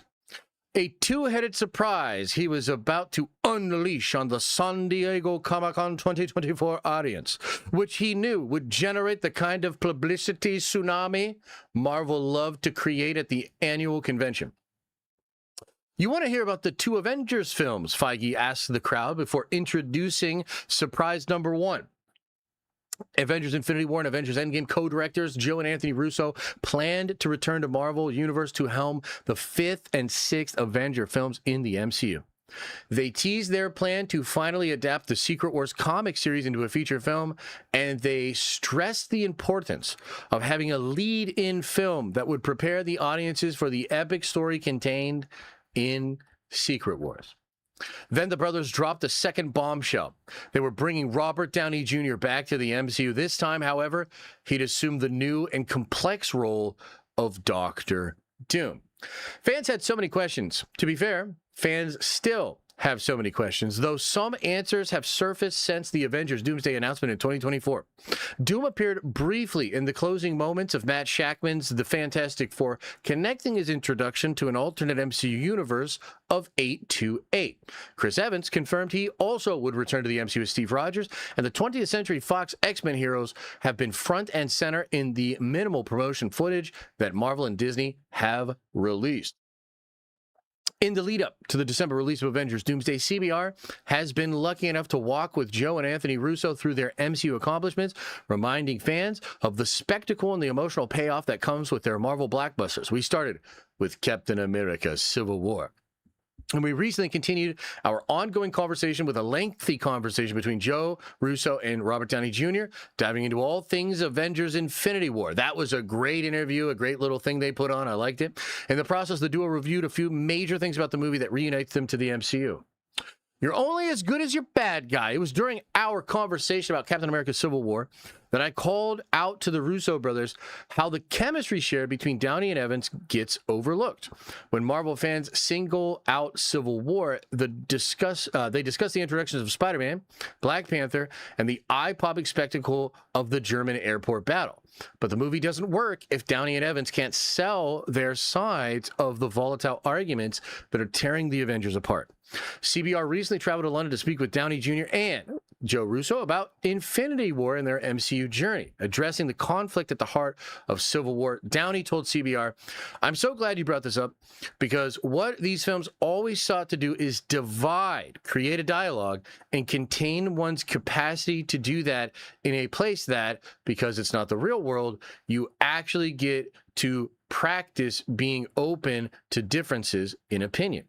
The MCU icon continued to connect the dots between the work he'd done for the Russo brothers and their current film, Doomsday, where he elaborated, "I think Doomsday, more than any other film so far, just because I've now realized our tendency to be telling the story of the world while hiding behind the fact that, no, we're not just telling superhero movies that you can enjoy, but we're only as good as your bad guy." Tying Doomsday to Infinity War specifically. And again, the one thing everybody could rally around in Infinity War is you're going to have to contend with Brolin. There's no arguing that in Avengers Infinity War is Thanos' movie. The entire mission that's central to the blockbuster to retrieve all 6 Infinity Stones is driven by Thanos and his Black Order. And the Avengers play catch up the entire movie, running nearly 2 steps behind the Mad Titan until the very end when they ultimately lose. If only Peter Quill had kept his cool while Tony and Tom Holland wrestled the gauntlet off from Thanos' hand. If only Wanda had successfully obliterated her true love Vision. If only Thor had gone for the head. As our Infinity War conversation continued, I asked Downey if he had learned anything specific about the importance of the villain he's taking with him to Avengers Doomsday and his portrayal, sorry, I'm such a pig, of Victor Von Doom. He replied, "I'm quite odd in that I try to stay as removed from a subjective experience of things as I can. So I try to think like the brothers. I try to feel like I'm in the writing room. I try to feel all that stuff. But eventually, there are so many big shoes to step into that I just have to go, what hasn't been done as well as it can be done? We're always looking for that opportunity." Wow, that's pretty interesting. And a lot of it has been, there's some experimentation. We've had our moments of let's shift here, but we landed in a place that I think will more than suffice. And it's not even about how I executed it.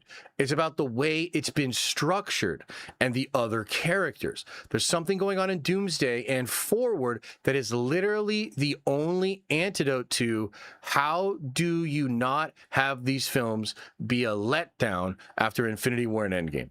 And boy, we have labored long and hard to bring that down. Now, I really like that, chat. I'm wondering what you think about that. But I obviously have my thoughts about what that means. Let's just keep going for now. Downey's Doomsday director Joe Russo chimed in, confirming that the 1-2 punch of Doomsday and Secret Wars have obviously been harder than the other ones for that reason. The stakes keep going up, but emotional complexity is always the answer. You bring emotional complexity to anything and it enriches it.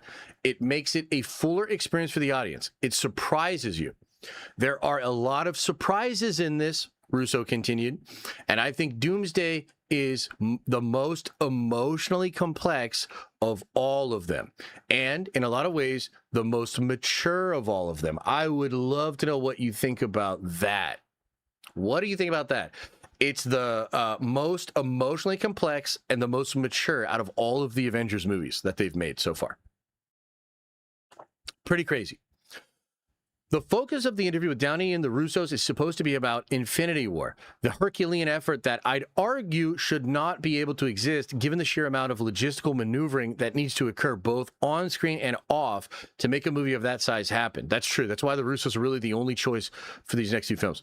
The Russos bring up a conversation that he had with Steven Soderbergh at the recent dinner party, where the renowned director of The Limely, Traffic, Out of Sight, Multiple Oceans films asked what it's like to helm a massive Marvel movie.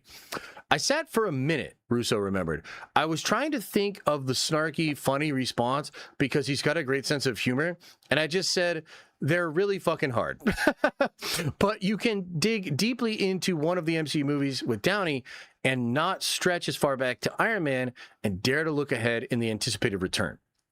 There's an incredible amount of gratitude we have going into these two, Downey reflects when bringing up the year's Avengers Doomsday and next year's Secret Wars.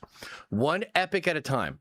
Doomsday, just the gratitude to be able to do it, to still be engaging with people who are critical when we fall short, who understand how difficult it is when we get it right. And I like that. It sort of echoes something they said, where he talked about wanting to wipe the slate clean and earn back everybody's trust from basically zero. And I think that's the right idea. But it's interesting that he notes engaging with people who are critical when we fall short, who still understand when we get it right, the people that are still engaged. You know what I mean? Like, that is awesome. And it just shows how much they actually care about that, and they're able to just hold on to that thread that still exists and create using it, which is awesome. And be there to celebrate with us, Russo continues. It's a part of the fun making these movies. You ask me, what's the best thing about making these films? Sitting in a movie theater on opening night and watching the fans go absolutely crazy. You're trying to deliver an experience to people in a complicated world where they're going to just have an experience together as a community. They're going to talk about it. They're going to watch it again and again. They're going to want to talk about it with their friends, with their family, with their kids, their grandkids, something that has legacy and an emotional impact on them. The Russo brothers confirmed during a separate interview in London that was a part of the South by Southwest experience that their MCU journey will conclude again with 2027's Avengers Secret Wars. They have a story they want to tell across two movies, and they see enclosure happening once Secret Wars ends. Marvel Studios will go on as projects with the X-Men, Fantastic Four, and others have been discussed, but the Russos seem ready to batten one more time. Just not yet. We've been very fortunate as collaborators, Robert and I, to be able to do this over and over again. The Russos told CBR, and knock on wood, we can do it 2 more times. Now, I want to stop for a second here because like a bunch of people took that to mean that they want to do 2 more movies after these next 2 movies. That's not what they're saying. Not even close. Look at the context. I can't believe so many people tweeted that. What the fuck? No. Downey can hardly contain his excitement for what this creative duo is about to unleash as he concludes. I just want to say, too, and a part of that also is the whole landscape has changed. He's right about that. And I think the way we even talk about the legacy of these films, our ambition moving forward is to really zero in on the people that we want to connect with and then let it come out from there. Disney is the best at the symphonic effect of bringing attention to something. But I think we've got to go right back to the beginning. It's almost back to Iron Man. In case you haven't heard about us, we want you to be excited. Okay, so holy shit. Really, really interesting comments in here. I wonder if you guys have any questions about it. Let's go through some of the hits, and I will try to contextualize what I think is going on, okay? So, it's obvious that they're very excited. It echoes a lot of the sentiment that we've discussed already. The Russos have technically been a little bit more vocal than even Downey. But again, every time Downey talks about it, it's really, really interesting. So it mirrors his comments from South by Southwest where he's talking about the villain and how important the villain was to Infinity War. The movie works because he's so formidable. And so they needed to do something at least equivalent to that. He doesn't get specific about it at all, but it's obvious that that was something they talked about right from the start. Now, if I were to read between the lines there, I would say that maybe one of the ways to build Doom up would be to have a version of Thanos be subservient to him.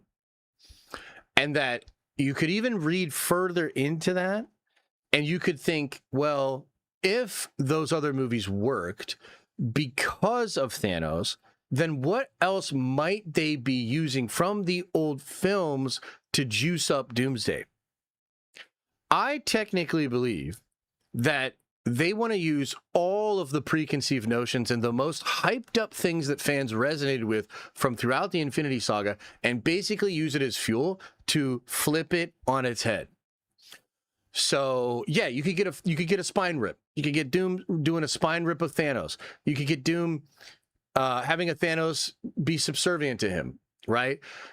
But also, we can use all of the really hyped up incredible things from the past, which I would argue, like, what are the similar things? I would say Bucky and Steve, that whole turn and what Bucky meant to Steve. I think there's emotional resonance there. There's juice to be used. Obviously, Tom Holland's Spider-Man, there's juice there, which might end up being used more in Secret Wars. But what I'm suggesting to you is, it's probably not just Thanos. It's probably several elements of Marvel's past. And I think this movie's going to use the Marvel catalog in a similar way that Infinity War did, right? And Endgame. Because Infinity War and Endgame do this beautiful 1-2 punch of like bringing everybody together in a unified story, having them lose. And then in the Endgame movie, we literally go back in time and we have this crazy nostalgic trip through the catalog, and we use the catalog for the story in the present. Doomsday, I think, and maybe Secret Wars are going to do the same thing, but in a much darker way. And you might be like, well, what the fuck are you, like, what do you mean by that? Well, there could be some moments that in the timeline we know went a certain way.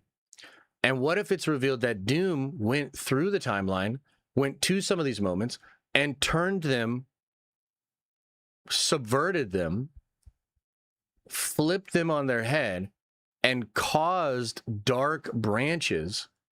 And so it would be a cool way to kind of like just as one example, if we do get Hydra Cap, what if it's explained that Doom literally goes back in time to when Feige is dying and forgetting things, and Victor walks into that room as Steve is having that moment, and what if Victor sort of dangles hope in front of Steve Rogers in that reality and gets him to go dark side? That'd be kind of cool. I don't think, I'm not saying that's exactly what it's going to be, but what I'm trying to explain to you is like, this is the thought process that Parliament and the Russos were using when trying to use what came before and the deep connection that fans have to famous moments in the past as fuel, as leverage for emotional complexity within these next two films. Okay.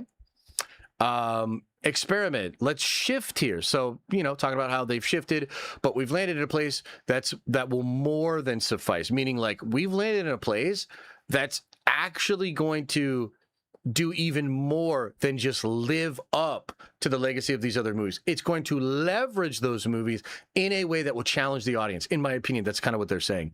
And it's not even about how I executed it.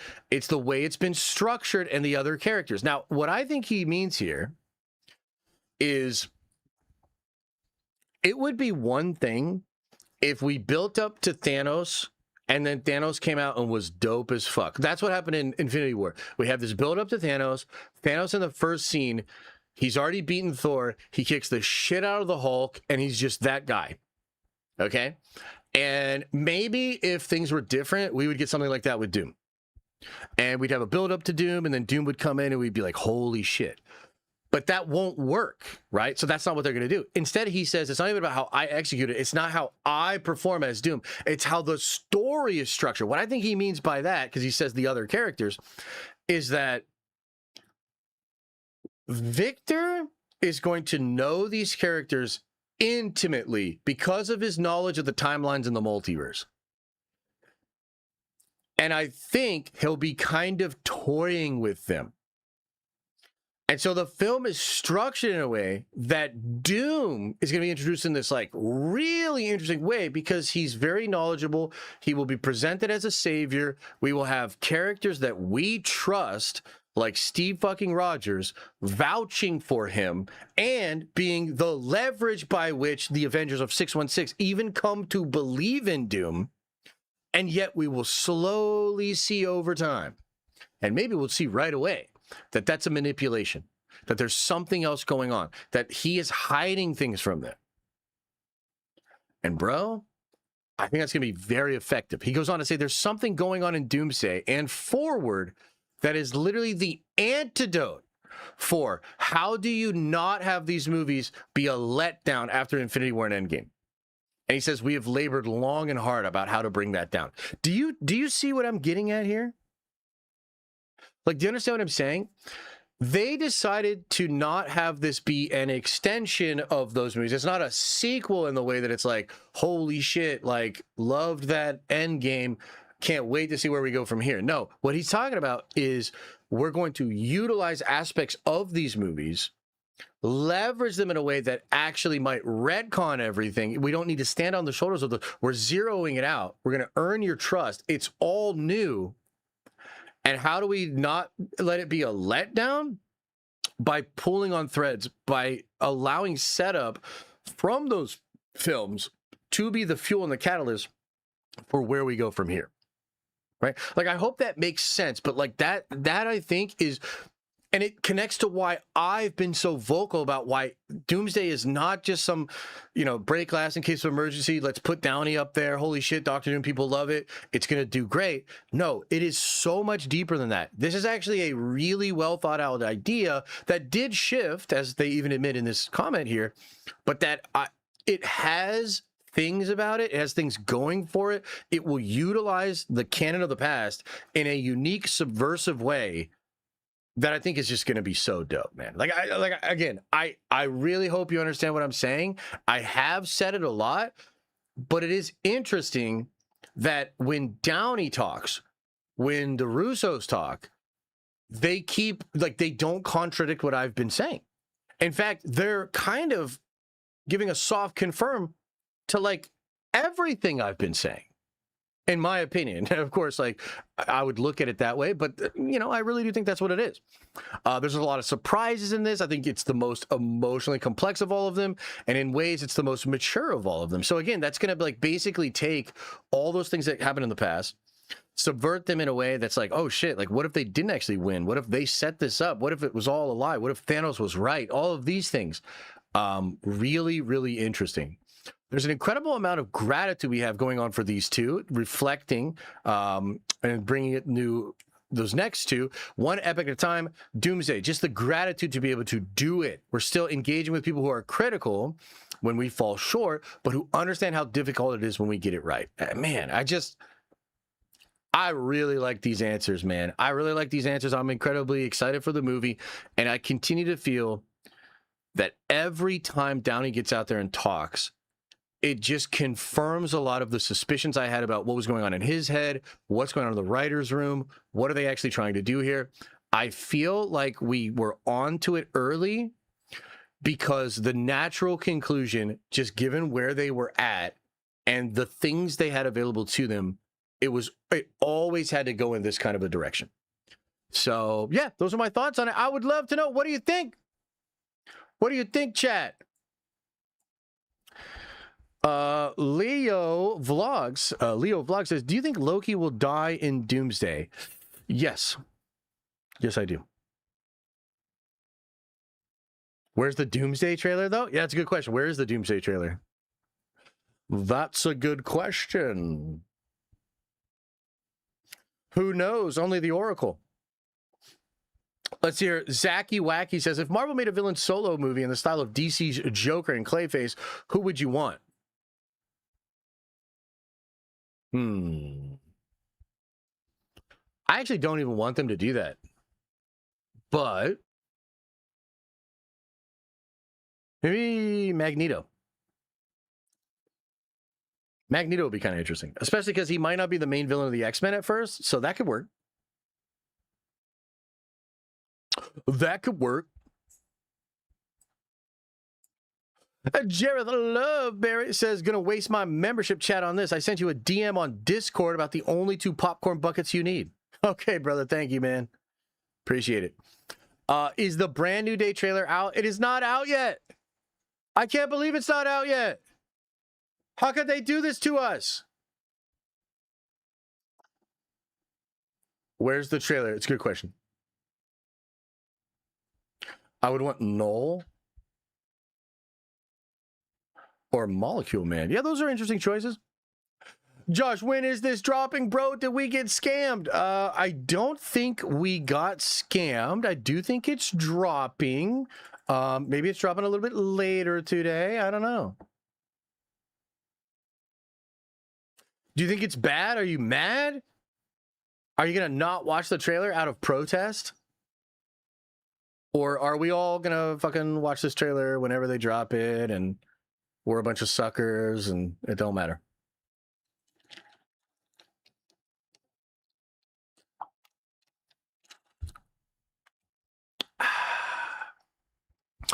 I don't know, brother. I don't know if they'll recast Luke or not. I'd like them to, but I don't. I kind of get the sense that they might not. Yeah. Do you think the duality of the monster inside in Brand New Day with Peter, Jean, and Bruce could be foreshadowing of Doom and the monster inside of Stark? Ooh, you know, I hadn't even considered that, but quite possibly, yeah. Why isn't Robert Downey wearing Judy's? I don't know, but I'm sure his shoe game is on fleek, as the kids say. I'm sure he's got a couple of nice pairs of shoes. All right, let's end that trailer, or that segment. Robert Downey Jr. Yeah, brother, we boycotting the trailer. I've refreshed YouTube 82 times. Damn.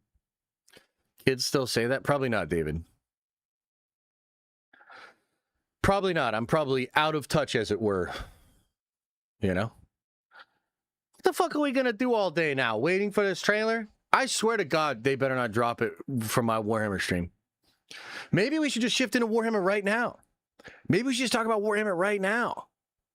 And then we'll trick them into releasing the trailer.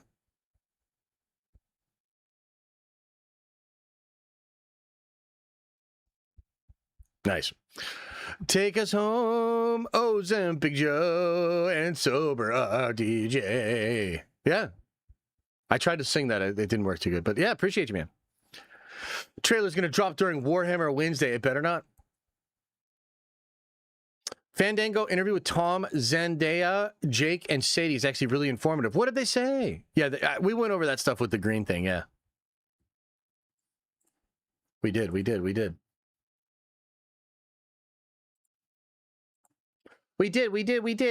did.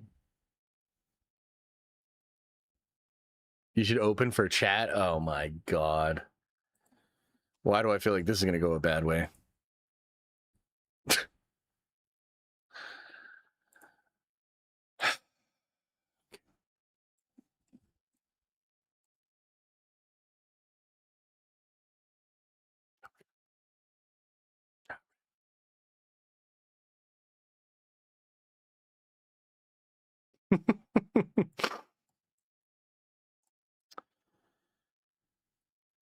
Yeah.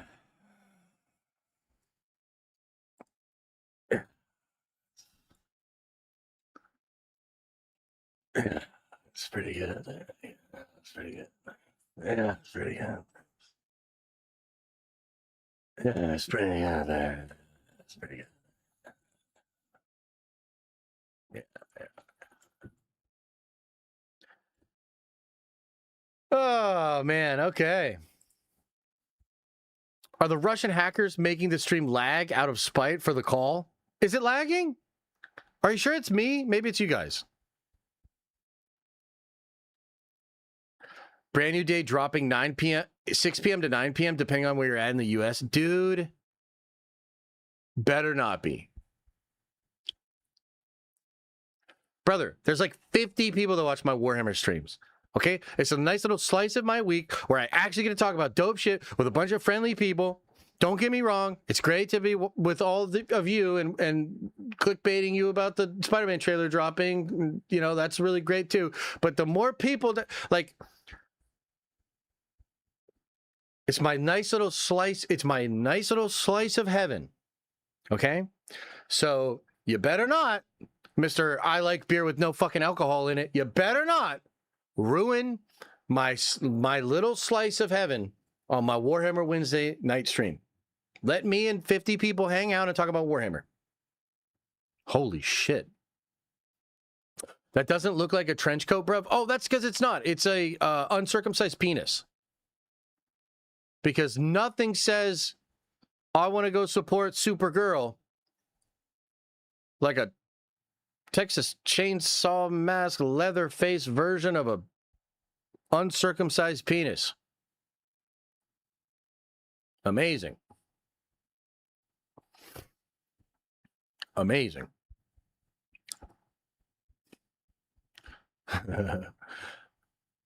Supergirl, sponsored by Fleshlight. Yeah, something like that, yeah.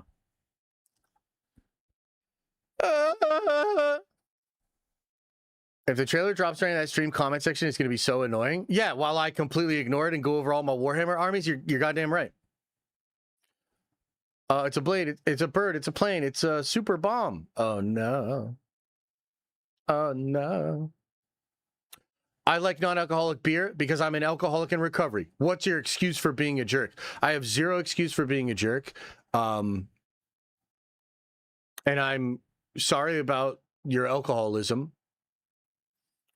And I hope that recovery goes well for you. Right? But with that said, again, not trying to be a dick, but some of us, like, can fucking handle our booze, brother. You know what I mean? And some of us like to have a good fucking time. Okay? So, sorry, not trying to be a dick face, you know? But,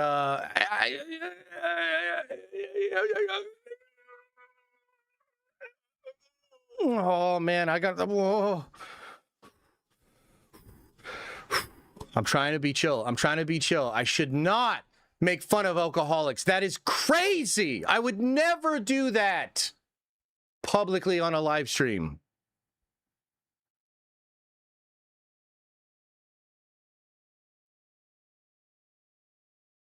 Oh, is that too far? Is that too far? Is that too far? I don't give a fuck. How about that? I know it seems like everything's terrible right now, but over the next year, we're getting... Wait, what?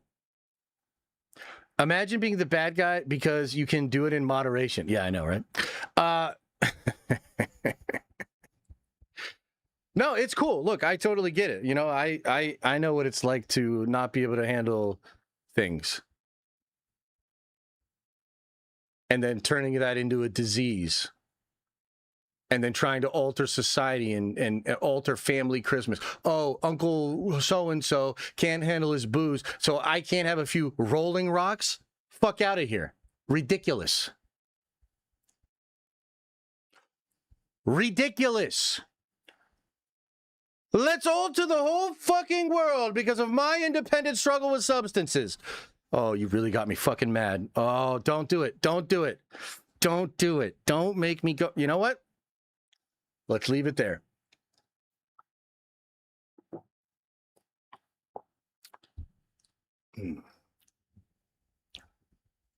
Plus, it has alcohol in it.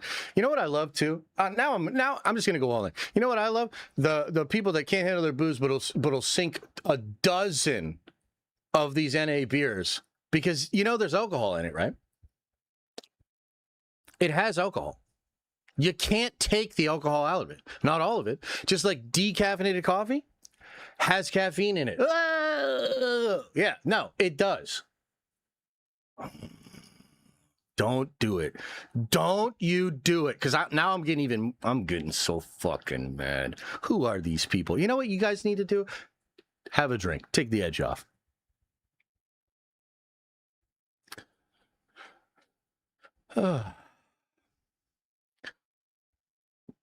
Hey, Critical Drinker read my members chat and leave the Achilles alone. Wait, what? Oh, the Alkies? Yeah, you're right. I should be nicer to the Alkies. I'll know in about 2 weeks if they... No! Don't you do it, PK! 6160, is that some kind of code? Who the fuck sends $60+ to brag about their sobriety to try to trigger me? Quit drinking 20 years this September. Engage, Josh. Do it. Thank you for the $60. Good for you. Different strokes, different folks. No, you know what's funny too? Here's something else I'll say. In all seriousness, because I am a dick face constantly, I will say this. And this is going to sound weird a little bit, but it's actually true. It's actually true. And I will throw a bone. I will throw a bone to the Alkies, okay? I've been currently going through my DNA for reasons that I don't really want to get into, but I've been deep diving on my DNA, and I'm talking about like really, really deep. So I have there's a particular gene that people that have it are more likely to be addicted to substances. I could look up what the exact, like where that is actually on with the genes. Adam, do you remember this? Because this is something I shared with Adam too. So as it turns out, I have no copy of that gene. So technically speaking, I don't actually know what it would be like to mess around with substances and have a copy of that gene. And it is very possible that if I had 1 or 2 copies of that gene, I would not be able to not be addicted to shit. Okay. And I got lucky in that sense. I didn't pick that. I didn't fill out a fucking chart or whatever. I got lucky. And that's probably a reason why, you know, I tried cigarettes when I was younger and it just wasn't for me. And I don't really smoke cigarettes. I had Vicodin after my knee surgery and I never got addicted. And, you know, so I guess what I would say is, you know, I'm being a bit of a dick face, but I also really and truly don't know what it would be like to potentially have a sort of genetic predisposition to addiction. And yeah, so I guess I would just say that as much as I want to make fun of Alkies, the truth is I really don't know what's going on there. It could be a genetic thing. Oh, my dog wants back in. Come on now. You want to say hi to chat? Come here. Oh. I think Luke's an alcoholic. He got really upset. I think he's really fucking offended. But you're addicted to Warhammer? That's true. What's my excuse? What's my excuse? Nice Berg says the Phantom Zone ships in Man of Steel look worse than the Supergirl Cup. Oh man. I'm sorry. That's a funny super chat to me. That's a funny super chat. I appreciate the 5 though. Thank you. Hey Josh, you think Secret Wars is a secret team being assembled by Loki at the end of the movie? Do you think the post-credit scene showing Tobey Maguire, Spider-Man, Wolverine, Sadie Sink? No, but I think that's fun. I think you're on the same, I guess, general path of fun and cameos, but I don't see it going down that exact way, no. You did get fucking lucky, brother. Why not be less of a dick to those of us who suffer from what is a disease? You look foolish, and I'm sad for you. Well, it's certainly not the first time I've looked foolish, and you're probably right. This one was probably a bad one. Just like the Bureau one. I had a similar reaction to Tom Holland's Bureau thing. It's just the same kind of thing for me. But you know what? I'll throw you a bone. You're probably right. Probably not my finest take. Probably not my my best moment. But also, y'all don't get to change society because of the problems you have. That's just in my opinion. I just think that should be like a thing. You know what I mean? I don't think we need fucking bureaus at the bar. I think alcoholics should not go to the bar, right? This is ridiculous. Like, we want to be in the environment and have some form of it. Why not just be like, that shit ain't for me, and go have a fucking lemonade? You know what I mean? That's just my take. But I do acknowledge that, you know, I've probably lost a few subscribers that are alcoholics today.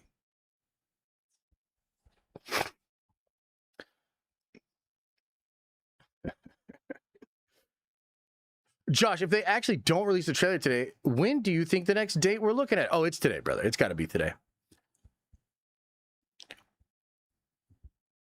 Josh, isn't there a disclaimer in your intro and people are forewarned? It's true, but people get really sensitive about fake diseases that they make up. So, hey, Josh, do you think it'll put the leader in any of the movies? You know, the leader could absolutely be in the movie. I don't know, though. I don't know, though. There were some rumors around the time when Captain America Brave New World was coming out that leader was setting some big thing up, and technically the post-credit scene, like, I don't even remember what he says to Sam Wilson. Does he say something like alcoholics are ridiculous or something? I don't know. It's something about other universes. What are you going to do when the multiple worlds show up or something? So, yeah. Yeah, absolutely there. Absolutely. Basic Cable, are you also an alcoholic? What time's the trailer coming? I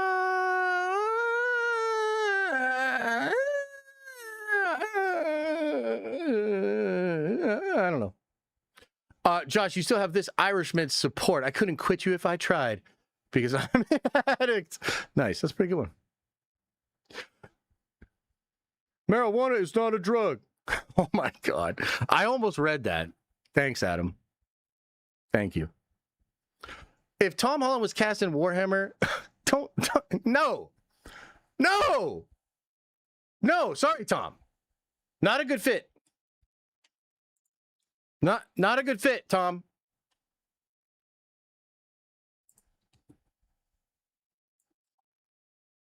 I'm not an alcoholic, but I'm at Chili's having a beer at 12:30 on a Tuesday. There you go, dude. As someone with a family of alcoholics, it's a funny concept that powders and sippers can ruin your life. I don't want to talk about it in any serious way. I'd rather just joke about it and piss off whoever that guy was. I feel like whenever Doom flips in the movie is going to be a generational moment. Yeah, I agree. I absolutely agree. I forgot you're Ron Burgundy sometimes. Yeah, absolutely. I'm a teacher and it's summer for me. No. Dude, look, different strokes, different folks, man, you know? I like a teeny tiny bit of drugs sometimes. Yes, sometimes I like that too. Most of the time, I go for a lot, though. I actually didn't want to turn this into like an actual serious philosophical conversation about like choice and addiction and all that sort of stuff. So yeah, the stream's taking a weird turn. Yeah, exactly. Cancel culture doesn't exist for Josh. I don't know. I bet I could get canceled. I bet there's some shit I could say that would get me canceled. How was the journey here to 52 subscribers? What did you gain and what did you lose for it? How was the experience overall? I mean, I don't know how to answer that. We started this channel in either late 2019 or early 2020, basically right after lockdown. And it was a pivot we were planning on making anyways, but I think particularly because of lockdown, it like, I don't know, it was weird. It grew a lot, you know, we had a lot of big streams because everybody was just at home. And I've sort of refined the streams. We've tried different things here and there. But yeah, I don't even really think about that too much. I honestly do not ask. I don't even really ask for people to subscribe. I probably should. I probably should ask more for people to subscribe. But yeah, I don't really do any of that. It just kind of happened organically. Bro, Jesus Christ, end the stream if the trailer ain't coming. What? Why don't you end the stream? You could just exit out. I gotta end the stream because you're stuck here? Are we ever gonna take responsibility for our own actions? The fuck? Who would you cast as the new Iron Man in the MCU? That's a good question.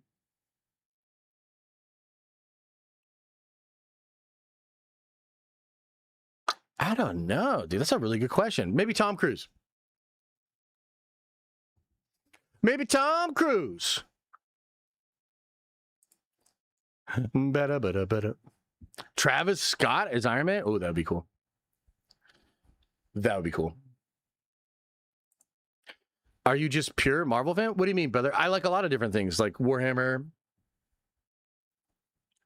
Bro only streams part-time and you want him to end the stream? I know, right?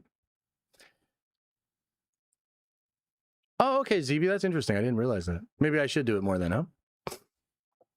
I thought about Timmy C. I just don't think he's right for Iron Man. I'd like him to be in the MCU. I just don't think he's right for Iron Man.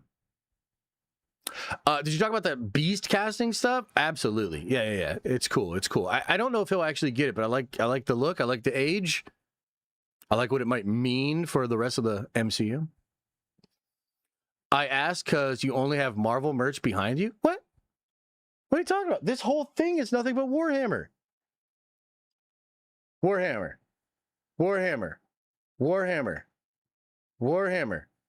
The sword's Warhammer. That's a real sword, but this is a Warhammer sword. What? Josh loves Star Wars? No. The Dark Knight says, what happened to the trailer coming out today? I'm not seeing it anywhere. Yeah, they pulled a fast one on us. It's not out yet. I kind of can't believe it's not out yet.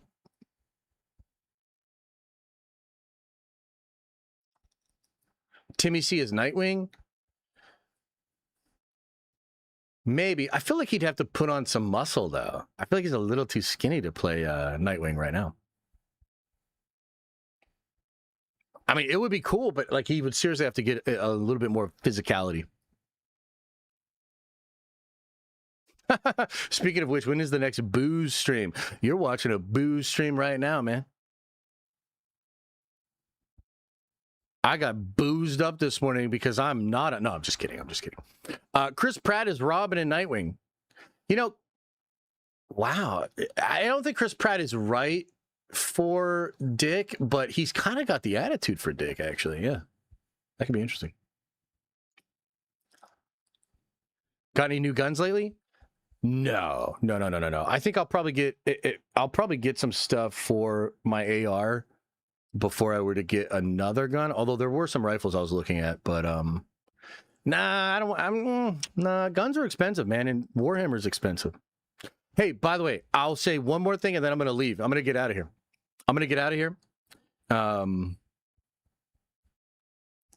So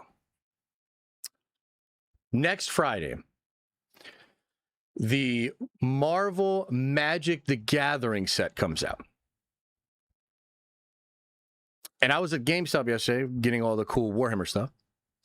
And they asked me, do you want a collector box? Do you want to pre-order a collector box because it comes out next Friday? And I asked, how much? How much does it cost? And they said, $500. And I was like, I really like that number. I'll take one. And so, next Friday, chat, I don't know if we'll do it right away. Maybe we'll do it after we talk about a couple of topics. I'm going to unbox live on camera, on stream, a $500 box of Magic the Gathering Marvel cards. We're going to do it. And hopefully we get some good hits, man. There's a couple of really, really good cards that are expensive. And there's this one chase card that they literally only printed 150 copies of. It's the showcase version of the Soul Stone or whatever. So hopefully we pull one of those. That would be sick.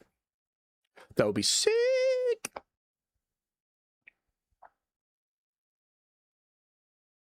Yeah, it's going to be fun. I'm actually really excited to open it. It's been a while because during the pandemic, we cracked some of those old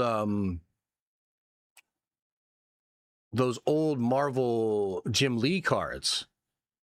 And those are really cool. Doesn't Post Malone have one? I believe Posty has the one of one ring from the Lord of the Rings set. I think he paid like $2 million for it. I don't know if he has a copy of the Soul Stone from the Spider-Man set or whatever the stone was for the Spider-Man set. I forget. But they're doing an Infinity Stone in each one of the Marvel sets. I don't know if he has a copy of the one from the Spider-Man set. MTG's brand identity crisis is why I got out of the game. Yeah, I'm not really super into the game myself. I do think Universes Beyond, they went a little wacky with it, but I would actually argue that power creep and overprinting destroyed Magic way before the Universes Beyond did. But that's just me. Like, I was already... It's just too much. It was just way too many sets. And then there was all these gimmicks, man. You know, they're selling it off gimmicks instead of just, like, good cards. So... But no, I understand what you're saying. Universes Beyond is out of fucking control, dude. It looks like Weiss. It looks like the Weiss Schwartz game, you know? All right, chat. Well, I can't believe that the trailer isn't out by now. We've been streaming for over 2.5 hours. Over 2.5 hours. That is an ample amount of time. We have pissed off a lot of alcoholics. Some of them gave me weirdly large amounts of money to show me how upset they are. And that's kind of interesting. But I think we should probably quit while we're ahead. So I'm sorry to the alcoholics. I don't know what it's like to struggle with that. I shouldn't talk about things I don't understand. I am snarky. I am an asshole. And I definitely love my booze. But I should be nicer. Sorry. And for the rest of you, I'll see you tonight. I'll see you tonight. The fat handsome. You're not ahead. Okay, fine. For the rest of you, I'll see you tonight for the Warhammer Wednesday stream at 7:30, which definitely will not be invaded by the Spider-Man brand new day trailer. I swear to God, if they drop it. I swear to God. I'm throwing my poop, dude. I'll throw my poop, man.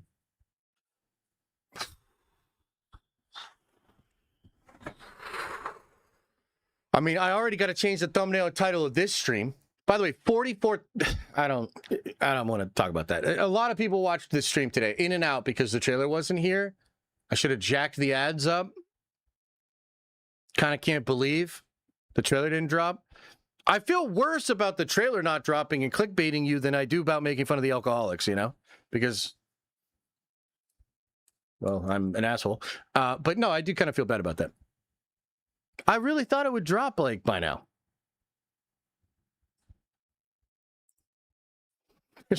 there's there is literally no reason to drop this trailer later tonight. I hope, Sony, do you understand this, right? There is literally no fucking reason to drop this trailer later tonight. It better drop in the next couple of hours. In fact, I'll make you a deal. If it drops in the next couple of hours, we'll do it again. We'll run it back. We'll run it back. I'll flip the stream on. We'll break it down right in a moment. I swear to God. Oh, he changed his title? Let me change my title right now, actually. Hang on. How do I edit it? Okay. Here, I'll change it right this. Big Marvel news, but no Spider-Man trailer. I can't believe it.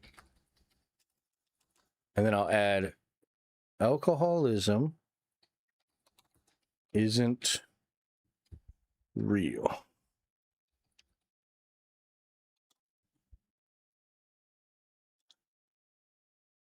Should I change the thumbnail too?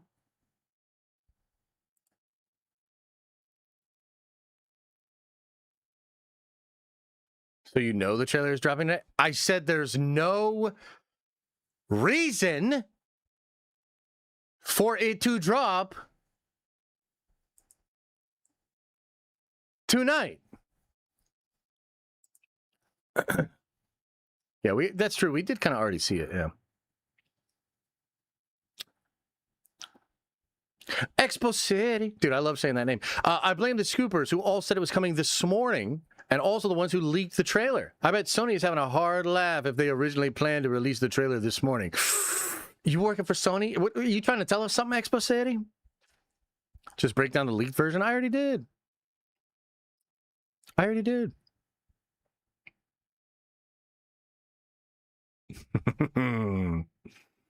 Trailer is out. Connor, you've tried that all stream, and I gotta say, I respect the gumption. You know what I mean? Like, I just, like, if you're gonna commit, like, I really do. I really do. Like, I respect your tenacity and your continued efforts to get me to be like, oh shit, the trailer's out. Hey, wait, oh no, it's not. Dang you, Connor. You know what I mean? Like, that's probably what you're looking for. That's the best I could do is give you that. I know, Connor. I love you right back. It's all good. You can maybe do it again later. Maybe when the trailer's actually out, Connor will be first in today and be like, it's actually out. Okay, everybody, much love. I appreciate you.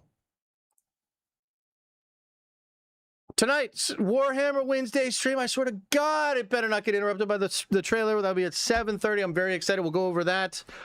So look out for that shit. We got videos for you. We got main channel stuff. We're cooking a lot of shit. It's gonna be exciting. Get into it. Like and subscribe. Go to subscribe to all the channels. Get into it. And forgive me for being an absolute fucking dick face about alcoholism and all that. Okay, as I always say, I hope you are having an awesome and a nerd. Wait, is it gonna freeze? Better not freeze. Hang on. Hang on. I hope you are having an awesome and a nerdy day, and I'll see you in the next video.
Is everybody gone?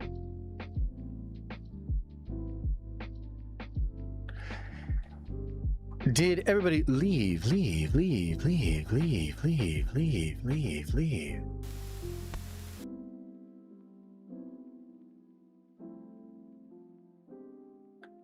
Oh, it better not come out in exactly 14 minutes. I'm gonna be so fucking mad, dude. I better at least get to go take a potty break.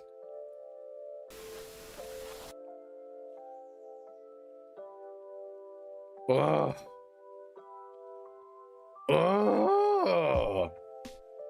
Look, most of the time, when you guys are getting really upset about this stuff, like even this morning when everybody's like, I can't believe it's not out at 9, like most of the time I think you guys are being silly and just getting like overactivated and, you know, going a little crazy. But we just streamed for almost damn near 3 hours, bro, right in the crack ass middle of the fucking best time frame for them to drop the trailer. What is going on now? I'm starting to get pissed. I'm starting to feel like chat. I'm losing my mind.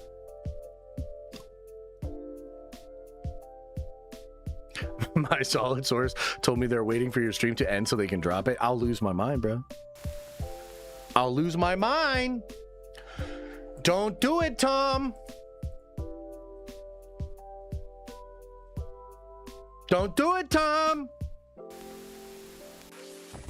All right. Well, I appreciate you guys. I thought it was a lovely stream until I started making fun of alcoholics. Super bad look. Definitely shouldn't have done that. But once I did it, I had to commit to the bit. I hope you understand. Just forgive me for it. Don't ever bring it up again. And if you're an alcoholic, maybe just keep your mouth shut. Okay. And other than that, I thought it was a fantastic fucking stream. I'm feeling great. You know? I'm feeling really good inside, in my heart. Because I clickbaited you guys all with the trailer. Seriously, look at the views when this thing's done. We went into some serious views. All right, everybody. Much love. Appreciate you. See you again soon. Hey, do me a favor on your way out. Actually, make it 2. Open up your third eye and wash out your stinky, stinky butthole.